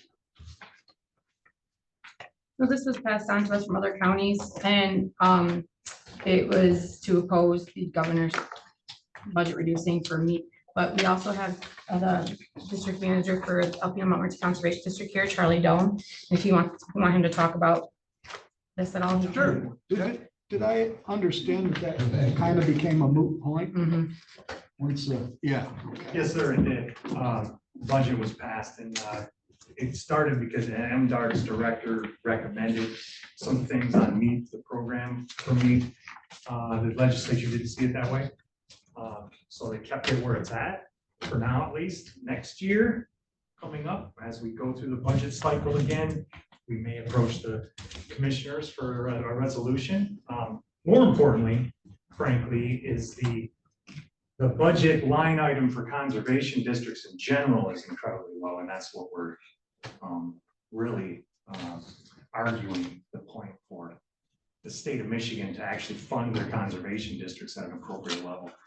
They're just not right now, but so just really for support in the future, I wanted to provide a few documents so you kind of get brought up to speed on kind of what happened for now, and in the future we'll continue to provide those for you. So they're going, nothing has changed right now, but you're still underfunded. Is that? Yeah, yes. They've been underfunded for 20 years. Yeah. I have actually, I can forward another thing for you. There's all of our neighboring states, Illinois, Wisconsin, Minnesota, Indiana, you know, they're all funded 4 or 5 times the level we are. And it's just one of those things with Michigan, how, for whatever reason, we're way behind. And when it comes to natural resources in this state, they need the attention of the local level primarily, and we're pretty limited in what we can do. And so if we're funded at an appropriate level, maybe we can do more. So that's what, but you're right. It didn't, everything pretty much stayed the same, but there was a pretty good upswell of attention in down at Lansing to hear our voice be heard. And so like our Michigan Association of Conservation Districts was very, very active in that. We met with the legislatures as well. I mean, my board members did. I'm a Hatch Act person. I can't lobby for that, but board members wrote letters and got the attention of our elected officials. So the Senate and the House both made their recommendations, and we kind of maintained the balance. So do you have a feel for how that broke down along party lines? No, there was a lot of back and forth going on. Typically on the Republican side, the Republicans are a little more connected with conservation districts than the Democratic side. But there was a lot of back and forth. I'm not sure, we didn't get much communication from MDARD on the rationale for the MEET program, other than the director provided what his priorities were: Saginaw Valley watershed, as well as the Lake Erie Basin. A lot of agricultural runoff is creating problems. So he wants to focus more attention in those areas. But in doing so, his proposal neglects the rest of the entire state. And he asked for like $10.5 million to create 24 state-funded MEET technicians, when right now we have 38, and we're all scratching our heads saying why, but we never got answers to that. So obviously though, that proposal, for whatever reason, didn't resonate. Here we are. We want the MEET program funded at a higher level as well, because there's limitations there. There's limitations of fringe benefits and things like that. We have a lot of retention problems with those employees across the state. There's on and on and on, but that's what happens when you're not funded at the appropriate levels.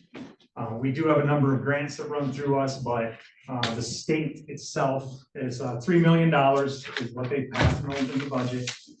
That's about $40,000 a year for each of the 75 conservation districts. That's operational money. That's only part of what we have, but that's what the state's part for that is. So that kind of gives you a little bit of a snapshot of kind of where we're at. So we did get some pretty good feedback from the legislators we met with. They were in support with their one vote. It seemed to swing our way for now. So getting to that 13 million though out of the budget is going to be a difficult task. Yeah. I'd like to introduce myself for people that don't know me. My name is Ed Scarback. I've been a resident of Montmorency County since 1973. I'm vice chair of the Alpena Montmorency County Conservation District. I'm also Region 5 chair, which incorporates Northeast Michigan. As Charlie alluded, we more so than Charlie, as being a member of the Michigan Association of Conservation Districts, as a board member, we put a lot of effort every year into retaining a budget, which means we start fighting in January and we end up with the result in July. We basically have gotten the same money the last 2 years. Before that, we got 2 million instead of 3 million. We got an extra million with the Build Back Better, or I don't know, all the programs. But with the effort put in this year from all the directors in the districts, there's actually 75, there's 83 counties. We feel we are going to continue to push forward so that we do not have to start from scratch again and spend half our time fighting for a minimal budget. So that's why we're going to continue to try to put forward and get some commitments on a $13 million restricted budget so that we don't have to continue to go through that. We've lost here in Montmorency, Alpena County. We used to have our own district. Now we're a combination district. So we only received that 40,000 for our combination district, not for each county. There was times when people look back, my wife was part of an employee for the district. There was 10 people in that office. We don't have 3 people in our office at this point because there's no funding and there's no way to retain good people because of the wages that are paid because of the budget. So just things to keep in mind. We actually, they say you're 5 minutes, 10 minutes from water. We're trying now here on Pines is working on the Thunder Bay watershed to see what we can do to improve that. So that's my comments and where we're coming from as a conservation district. Thank you. Thank you. So I'm assuming we don't need to do this resolution now, but I think what they'd like us to do is maybe down the road, do a resolution supporting general funding for you guys, right? Right. Okay, so we can table this or not table, but we can just Bring it back. We'll bring it back with new wording, I'm sure, also, just move on from that. And you guys do have an annual report in your packet, so you can see some of the programs that they offered. Down to reports, the control reports, first time. All right, so let's start. First up I need approval to discuss the NEMCOG received a grant from the MEDC for site readiness data collection research for industrial and commercial sites across the region that are available for development.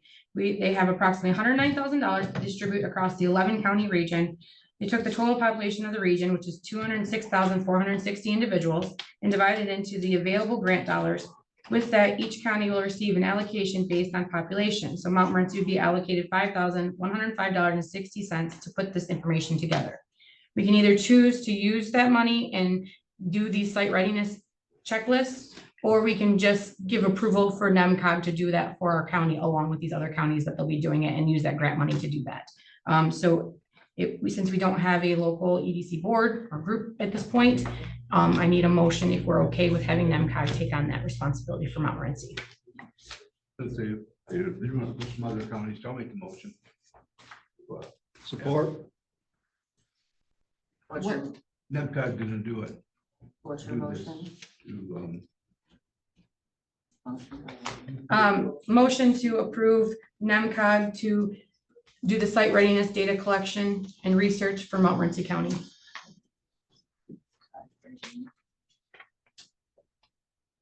I'm sorry. Say it one more time. Site readiness.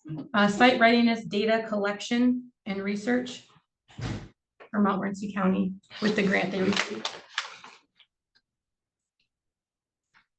Is this something that's done routinely? I mean, how often do they do this? Or is this a new, This is newer, so they've gotten a grant for it to do it. so they've never, so there isn't information out there about, I mean, we've got zoning and townships. Over the industrial and commercial sites. So it's a 3-page checklist they have to go through with all these sites and go through every one of them to find out. That's the data collection that they're getting from this grant. So I think that this, it must be the state is looking for this information, so they needed people to pull it together. So they gave grants in order to get this information.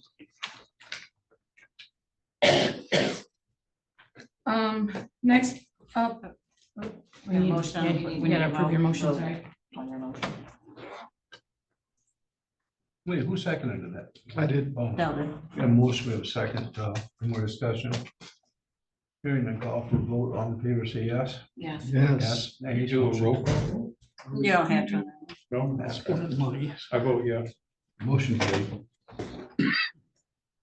The next thing I just want to bring to your guys' attention, there was a complaint submitted to the Michigan Department of State Campaign Finance and Financial Disclosure from Donna Barani stating that the BOC office and Office of Controller have campaign material set out and provided the picture taken by the county clerk Nielsen. I contacted the county attorney to handle the response. It's been submitted to the state. Our attorney said that Barani's complaint did not constitute a violation of MCL 169.201 and allegations misinterpret Michigan law and lack legal merit. So as soon as I get the confirmation back from the state, I'll let you know that that's been submitted.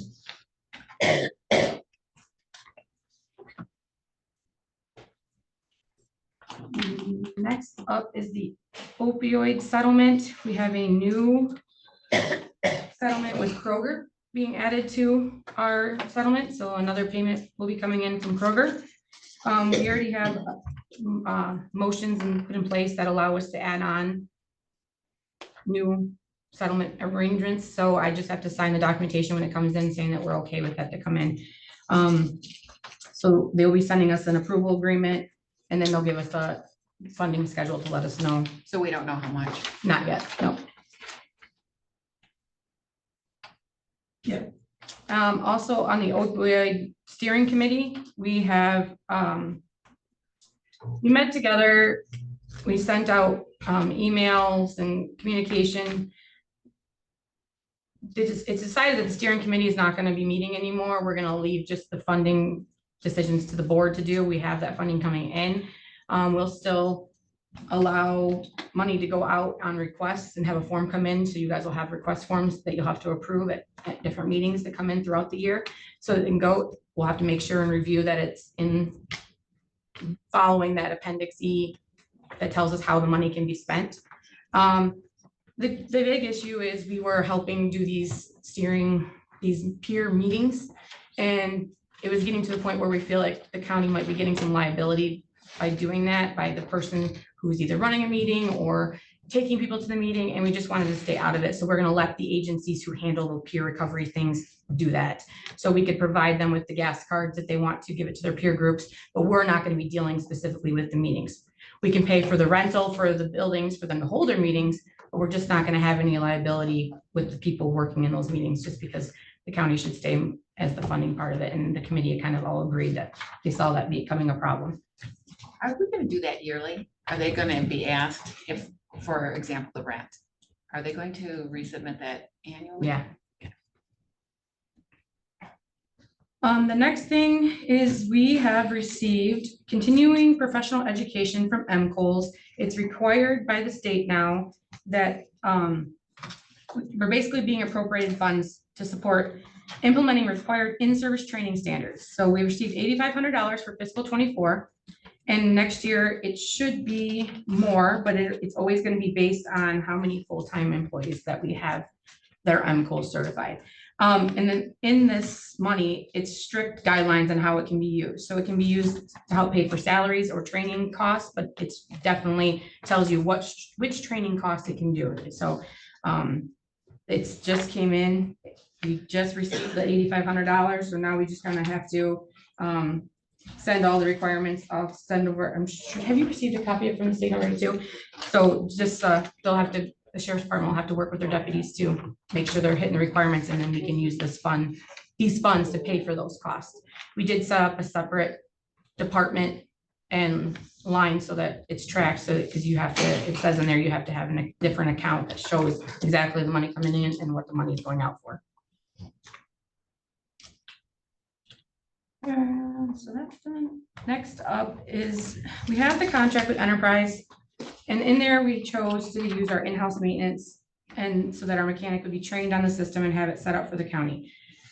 To date, we still have not gotten that set up. May 29th, since May 29th, both Enterprise and myself has been trying to reach out to get that set up and training scheduled. We have to get it taken care of because we have 3 cars on order, 1 for the building department, 2 for the sheriff's department. And in doing that, we are going to be trading out 2 cars. One was salvage. It was for the wreck. So that money we got from the insurance will go towards the fleet lease for the new one. But the other 2 have to be traded out. And in doing that, it has to be set up in this program that Enterprise oversees so that they can, track all this stuff. And for us to continue this program, they need to know what's happening on these vehicles. It can't just be, paper documents. They want everything tracked and watched, especially with the new lease vehicle. So we have to get that set up. The cars are ordered. Production is saying August. We have production on the vehicles. Hopefully, I think the truck was ordered earlier than the 2 cars because the sheriff and undersheriff went over the specs with Enterprise on that to get what they needed for their cars. So the production for the truck is in August, and I think the cars will be a little bit later than that, but they will be coming. So we just need this program set up and taken care of so that we can make sure that the trades happen properly for the program. So it doesn't cost us any more money than it should on this. How would you like me to? What's the holdup?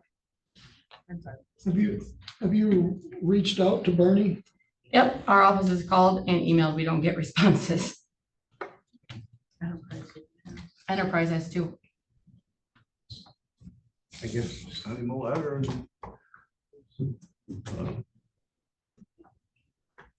He's not working, is my understanding, so. Send a letter, see if he responds to that. Reach out to him and see what's going on. Well, I would suggest there be a timeline given, that it be done at a certain point. What's your suggestion then for that? Does he, I don't know what his, if he has vacation scheduled, but I would say by the next meeting, he should have it done. Okay. That would work, I guess.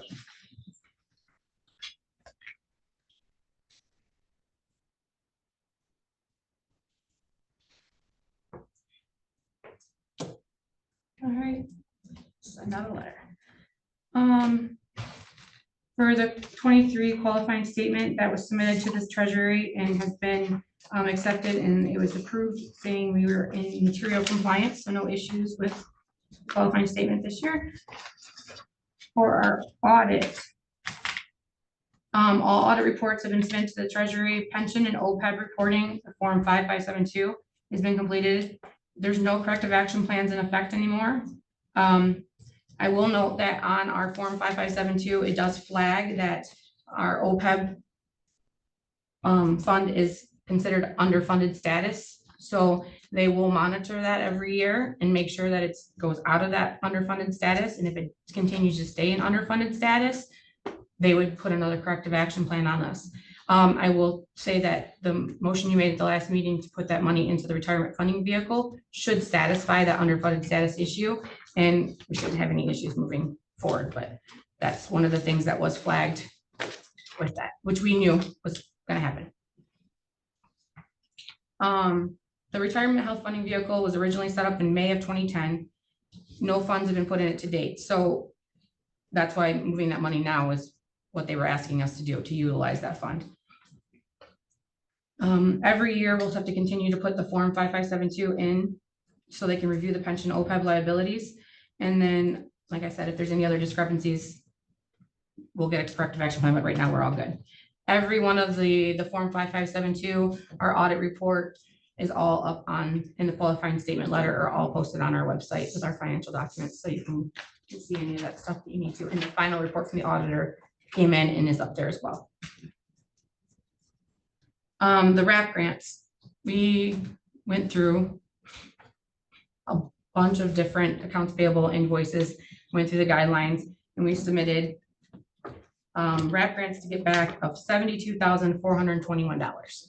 They are going in front of their board in August and should have, Kara said we should have answers soon after that to see if we were approved or not.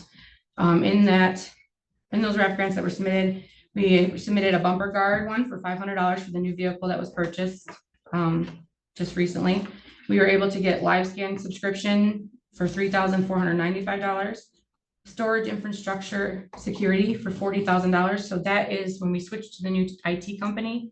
We have that business continuity plan plus all the different servers and things that we put in. That was money back. We could get up to a max of $40,000. We had over $109,000 worth of expenses, but we're capped at 40 for reimbursement. And then we were also able to resubmit for data storage on body cameras. Originally, we got money back for the body cameras when we purchased them, but now they also allow you to get reimbursement back for the data storage that we've been paying annually for. So that one's for $5,256. And then also the big project we did for the door access and automation all throughout the building with access locksmithing, that grant was submitted for $23,170. So hopefully we get approved on all those. In your packet, you will see there was an audit, and during our audit report at the last meeting, it was discussed about the discrepancies or things they flagged for transmittals going in the wrong spot and the questions of what it was. And we found out that it was, basically due to grants coming in one spot and everything, and the auditor touched base on that.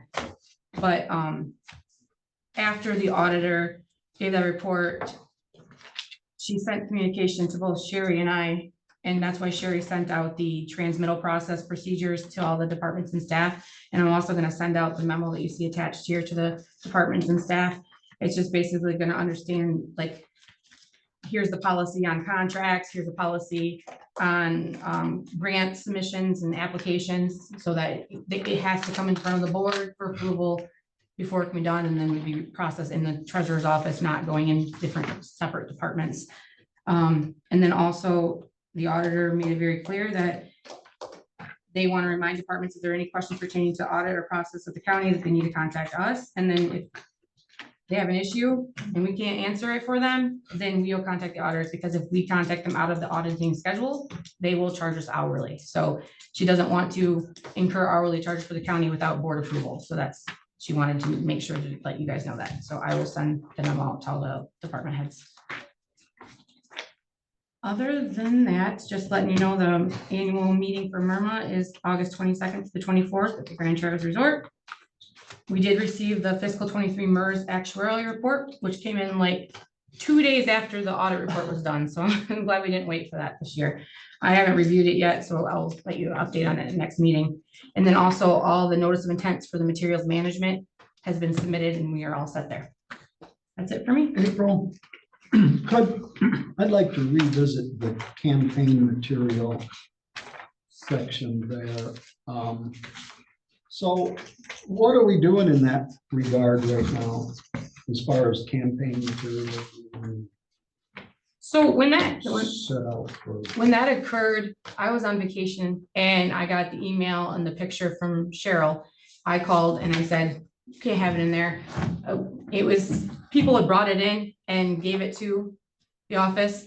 And they set it on the table inside the office there. But as soon as I got the email, I removed it. And, you know, the thing from after talking to Matt about this for the response, it would be illegal if we were producing it, but we weren't producing the material. Anybody could come in and drop off material. You get mailers in here. We just got a Tribune that had a mailer inside of it. So having the material in the building is not the illegal part. It's using expenses to produce it or taking pictures and sending it out. And that's technically using county resources to produce that out there. You know, that stuff is illegal. But what we did is actually exempt from the MCL is what Okay. our attorney said. So then I wonder, what is our position on, I mean, I assume if one candidate can, you know, put their material out, then all the candidates are. Yeah, I just asked her to remove it. I just said, get rid of it so we don't have that issue. So our position now is we're just not gonna. Yeah. Do that. Correct. Okay. All right, that's all I had. Thanks. Done, April? Yep. Good morning. Just a reminder, the property tax foreclosure auction will be on August 8th, online only. There are 6 parcels for Montmorency County, and a list of parcels and auction information are available at the treasurer's office. And as a side note, there were no intent to claim surplus proceeds this year filed before July 1. So we'll also be working with Dawn on the CDBG certification for the year. That's due July 31st. And that income cannot be used until the program certification is complete and submitted. Which was only $50. Yeah. This year, so This year was it'll be under the amount. So we sent, I did, as April mentioned, send the transmittal policy to all the offices, and hopefully that clears up some of the auditor's comments. So you can see that attached, and I also sent chapter 4 of the accounting procedures manual for local units of government issued from the state, which is the chapter 4 is the cash receiving procedures. And that's all I have today. Okay, Sheriff. Morning. Not a lot to report, obviously, it's holiday weekend, so it's busy parades, both Thursday and Saturday. One of the main, I guess, notifications we received was from the state when they adopted their budget, I guess it was last week now. We received communication from MSA that during their last minute adjustment to the state budget, one of the funds that was slashed remarkably was the per pupil school safety and mental health grants. So this grant originally was $300 million. And in the wee hours, it was cut to $26.5 million. So it was nearly a 90% decrease in funding for that grant. What that means is kind of yet to be determined, and we're going to be talking with the schools because that grant was used for a lot of different things, from mental health treatment to hardening of schools and safety, along with SRO. So I'm just kind of advising that the state adopted a budget that remarkably slashed that program. Obviously, they're encouraging everybody to contact your local reps and see if they can do some sort of adjustment to fund that more appropriately to where it originally was proposed. So that's about it at this time. As we receive more information, I'll advise you. April alluded to the MCOs now has a CPE requirement for training, and it's a graduated program. So this year is 12 hours, next year 16 hours, and then MCOs has certain training criteria that you have to meet, and then another one that's kind of at the office's direction. So that's just another, I guess, change or requirement that MCOs is pushing out. So they just send you what's qualified? Yeah, and it's a small list, but we already have the whole team signed up for a training in collaboration with Alpena that's gonna accommodate pretty much all requirements for this year. So everybody's kind of working towards it already. That's it.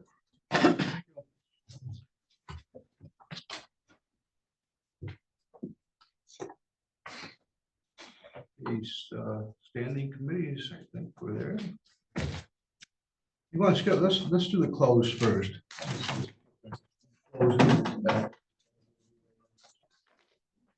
This time we're gonna go into closed session over, You need a motion.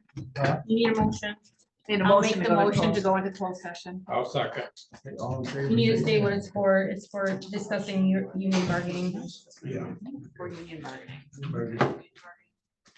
You need a roll call. Yeah, do roll call on that. Gary needs to. Yeah, well, Start with Gary. Gary. You don't have it. Dell. Also, Yes. Nobody, Yes. nobody translated that. So. Don. Yes. Gerard. Yes. Hardy. Yeah. Peltier. Yeah. Who am I guessing was setting that up?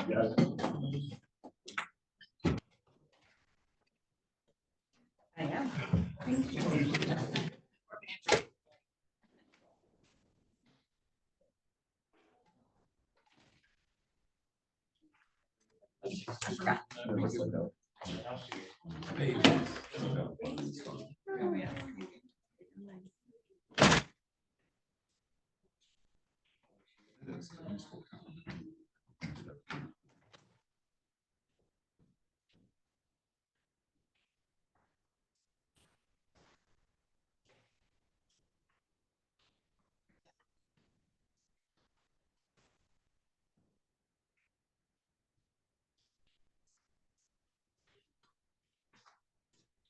Hang on, I gotta put everybody in the waiting room.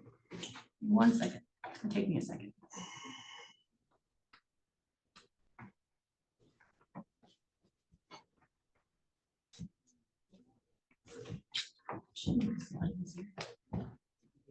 Okay.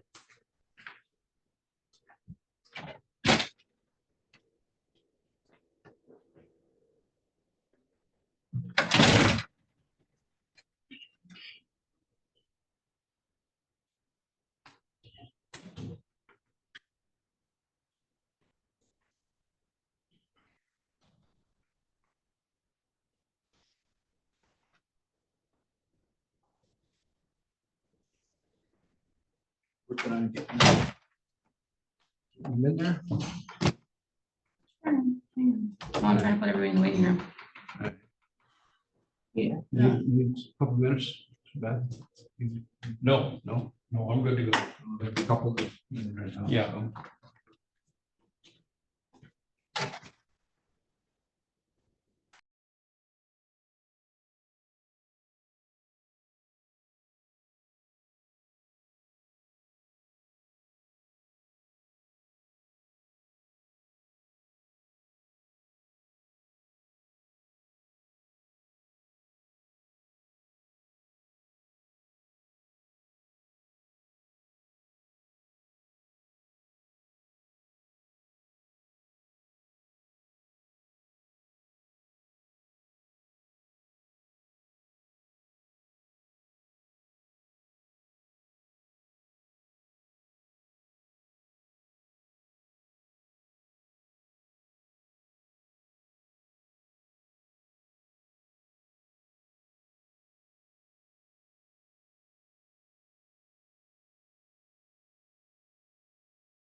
Try banging on the top of it.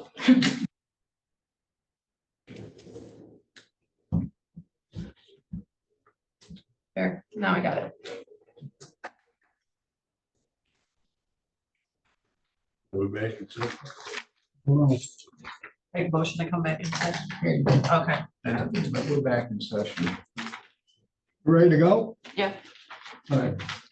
So, as I was saying, then I will make the motion to retain the jail admin position. Support. We do have a motion, we have support, any discussion on the motion? So the total amount. And I am coming back to the numbers. So what it is at this point is we have filled our 2 road positions. We still have 1 open. They're all filled. They're all filled. Sounds like Open JA position. Also, so there would be. What, and so whatever else we're gonna do, I mean, my concern is the liability involved with the county for not having that position. So my motion is to retain that. What we do with, we choose to do with the rest of. Because if you retain the position, then we can adjust the staffing accordingly. Is that what we're talking about? Well, if that's what we choose to do after the fact. I mean, that's we a haven't. different- That's a different subject, but I'm saying that at least as far as the jail admin position, I think we need to retain it. That's all I've got. Well, we to say. had it as a lieutenant corrections. I think the issue was we don't have the correction, so the name is being changed. Well, I don't The know. union contract is lieutenant, corrections lieutenant is what the union contract still states as the person. And then if you retain the position, then that puts an open position for them to hire for that. If that's what you're asking to do in the motion. If you're asking to keep, I don't know what you're asking. Are you asking to open that position back up to be hired? Or are you asking something else? That's what I'm trying to understand. My position is that we need to have a dedicated person in that position. What their particular, what we call them is, I don't know.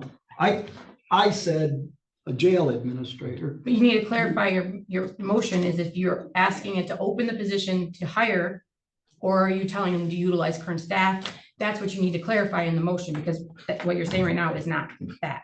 Because that's what my question is, because if we've got, because when we started this year, we were down. We have now filled those with 2 bodies. So he can use them as he's utilized. Yeah, we had a jail administrator, But she retired, but she retired. correct? And we've hired 2 people. But not for the jail. But not as the jail administrator, you have to. We filled our road positions only. So I'm gonna say open it up to hire that position. We're currently under a hiring freeze for the JA.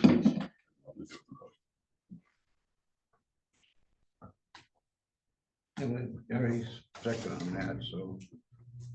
Everyone ready to vote? I'd like to know exactly what the motion is. Yeah, so far I have, the motion is to retain the jail admin position, but are you doing a certified person? Are you doing somebody, the road currently he has? I mean, what's your? Correct me if I'm wrong, it's just a hiring freeze that needs to be lifted, am I not? To hire a new person. Yeah, We did the title. it was a hiring freeze on that position. I guess that would be a better motion just to come up. If you want To to, lift the hiring freeze on that position, yeah. If that simplifies it, then Well, yes. make that simple. So you wanted to say to lift, your motion is to lift the hiring freeze on the admin position.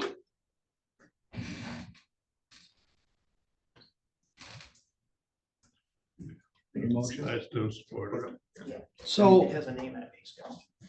So that person, when we, assuming we're going, the motion passes and we hire that person, what are they coming in as? Corrections lieutenant, according to the union contract. Okay. So you're asking to hire another person. To allow us to hire that position that was on hold. That was a freeze. The hourly rate was diminished in this contract, I believe, right? I don't know, but anyway, any other discussion? Okay, do a roll call vote on that. Edwards, No. Gerardin, Yes.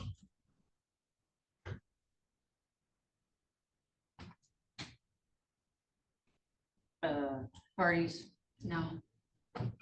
Peltier, No, Bolster. Yes. Motion defeated. I still think there's some things you could do, Chad. It seems like you always. Mr. Chairman. I'm just saying, well, I have my opinion. You're not, I know what your opinion is. And you don't agree with that. I understand that. No, because I am, as the undersheriff already spoke, we are the ones that are literally doing it every single day. We are the ones that are backing up people. We are the ones responding.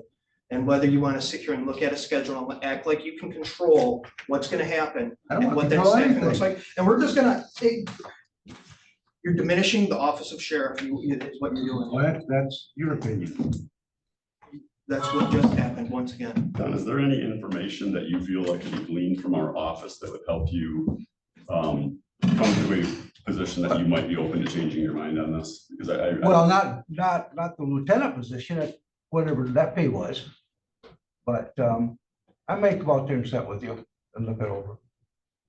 I just, those things have changed a lot.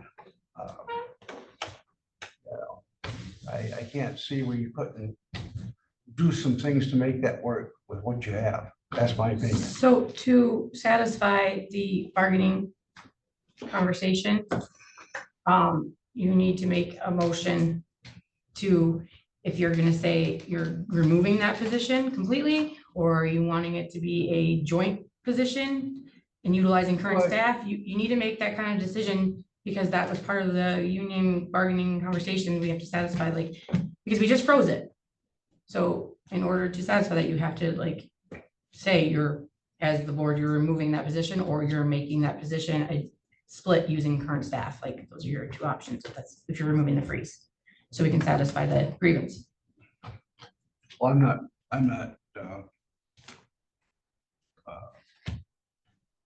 not qualified today, or I'm not gonna make that decision today, so my understanding is frozen until we talk again. Yeah, is there a Yeah, I mean, that's deadline? what I need to know, because I have to answer on the grievance. I need to know if it's indefinite till budgeting, what's your plan? Because I just need to know that answer to go back to Chris and let him know. need a Who's motion. doing the job now? road patrol officer. We're short on. Got several people in days. I don't know who's doing it now, but I'm sure different people are doing some of it.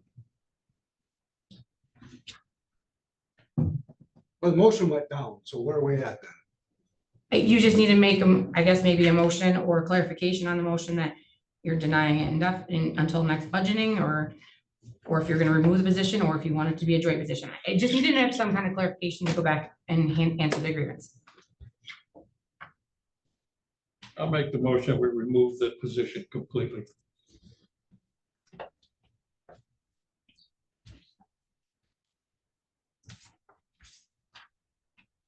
Okay, we got a motion.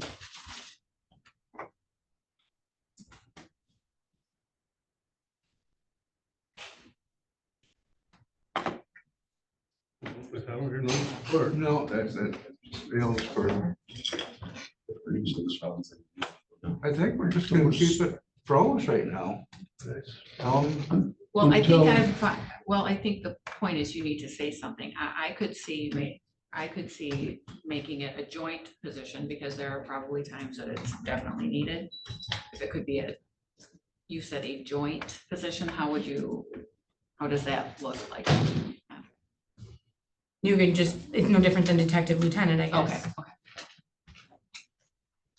We're the same division. We're talking about two different divisions. That's not the same thing. No, it's not. She's He just still saying. wants to hire a body. This body, Right. you don't like taking someone there and split them up half time. So Right. His issue was the same. He wants a new But body. right now, she was only during the week. She didn't work holidays, weekends. Short holidays. Did she? Okay, yeah. She If didn't. it was she during the wasn't- week, she was Monday through Friday. That position was Monday through Friday. She got paid. She was a union. That's the difference. Right, but what I'm saying, so she worked Monday through Friday, period. That was her shift. Hmm. So they were already doing this on the weekends. somebody has to pick up that slack. Well, yeah, it's- Weekends, No, obviously. Mary, we're talking about administrative work. So nobody was doing the administrative work on the weekends. We direct ship them over there. Yes, there was times that a road patrol officer had to administer a data master test, which took 15, 20 minutes and then right out the building. That's in carrying custody of that road patrol officer all the time. What we're referring to that you guys seem to have a big struggle with differentiating is a physical custody of an inmate versus the administrative paperwork and liaisoning with the jail. We don't need anyone on the weekends because we can plug for those quick minutes, the officers in there to do the data master or do whatever. We don't schedule fingerprints on weekends. We don't schedule SORs under SORs on weekends. So we've worked to make this work for us. But the notion that if we don't do it on weekends means we don't need it during the day, during the week is just silly.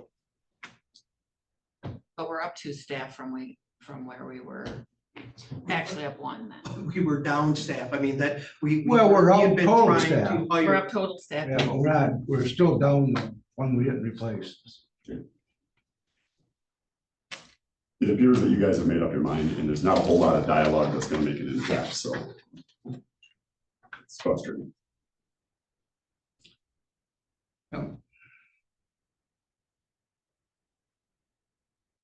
I'll just inform Chris that the position will remain frozen until further notice.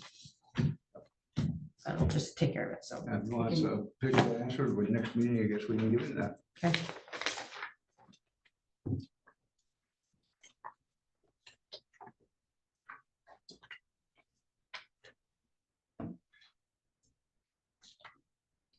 We got for committee reports, anything? I went to the 911 and the LEPC meeting. And Mike presented, I already gave you my stuff. And Mike just presented that the committee that presently meets as the 911 LEPC doesn't meet the criteria. There needs to be notes, there needs to be bylaws, things that cannot be found.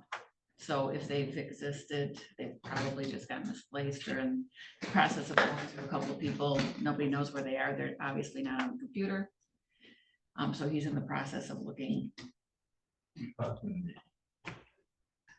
The state LEPC is The coming in actual- and helping get new bylaws so that you can get it formed. Right, the We have local those, emergency right? planning Okay. committee. Apparently you were having your joint meeting, 911 LEPC, but the state guy had said that it was not an official LEPC, it was more of a subcommittee. Yeah. No, yeah, well, and to be clear, that wasn't, LAPC is its own entity. LPT, LEPC, that's a function of the EM. That's who conducts that meeting. 911 is the 911 committee. We have now the Montmorency County Fire Officers Association. So these, instead of having 4 meetings on different days, 911, LPT, all those meetings we had consolidated to one day. Everybody has to chair their own meeting. Now, where, as far as minutes, I don't, that's a whole different thing that you would have to check with a flash drive in the EM's office or files. He said he was unable to find them, I think is what he was saying. So, but this has been, kind of something we've been talking about for a little over a year, that those meetings have to, per that position and for the funding portion, have to be met, because I believe they have to be submitted to the state. 2 or 3 EMs and they used to carry around a bunch of paperwork. I'm assuming it should be there. I don't know where all that paperwork would have went. Well, he's looked through it. That's what he's looked through. And then that's what's missing is that component. And precisely, that's what it. You might want to consider was some condensed. provisions, just a suggestion that if you change EMs, that certain items are here accounted for prior to the exit. The way that last one kind of went down, you lost control of the situation. It just went so fast. Agree with that. I have Thunder Bay Transportation. It's, we've got quite a few people off on vacation and as far as our board. And we also have a few board members that have resigned, so we just barely had a forum. But the building updates, we're waiting on MDOT approval so that we can upgrade that building and all of the damage that we sustained from the bad roof leaks. The bylaws were, the committee's gone through the bylaws and brought them up to what, the standards that, we think we need, and, we've just sent those off to the lawyer. We're still working on our millage. We let the millage lapse, and now trying to get the millage back on the, Which millage, that's for the millage, the transportation millage for MDOT, not MDOT, from, for Thunder Bay. Oh. Yeah, We're still working, we're trying to come up with some, I don't know how they worded it, tricky conversation or something that doesn't look like it's a brand new millage, which it is. well, yeah, you let it lapse. It has to be in the- New millage is very hard to get past, but when you're renewing, it's not that bad.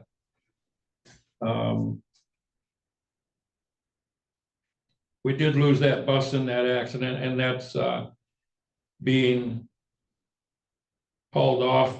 And one of the other new buses that we had, when it came time to do a road test on it and make sure that everything worked, there's a lot of electrical problems under the dash, and they decided it was cheaper just to turn the bus back in. So not only are we down one from the wreck, but we're also down one that's not up to speed. How big is your fleet?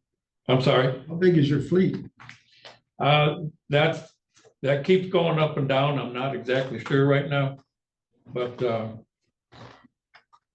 that's all I have. I just, Gary just had landfill, I guess that's nothing to go off, we did the appointment for that. Landfill, whatever.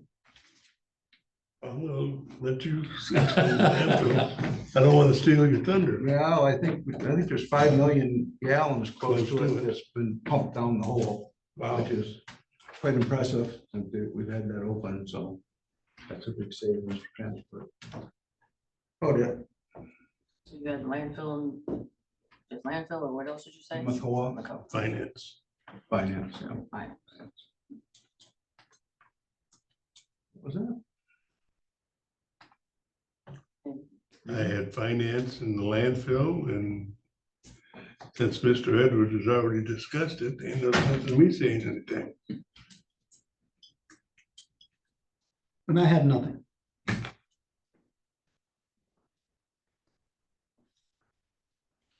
Adjourn. I'll make the motion to adjourn.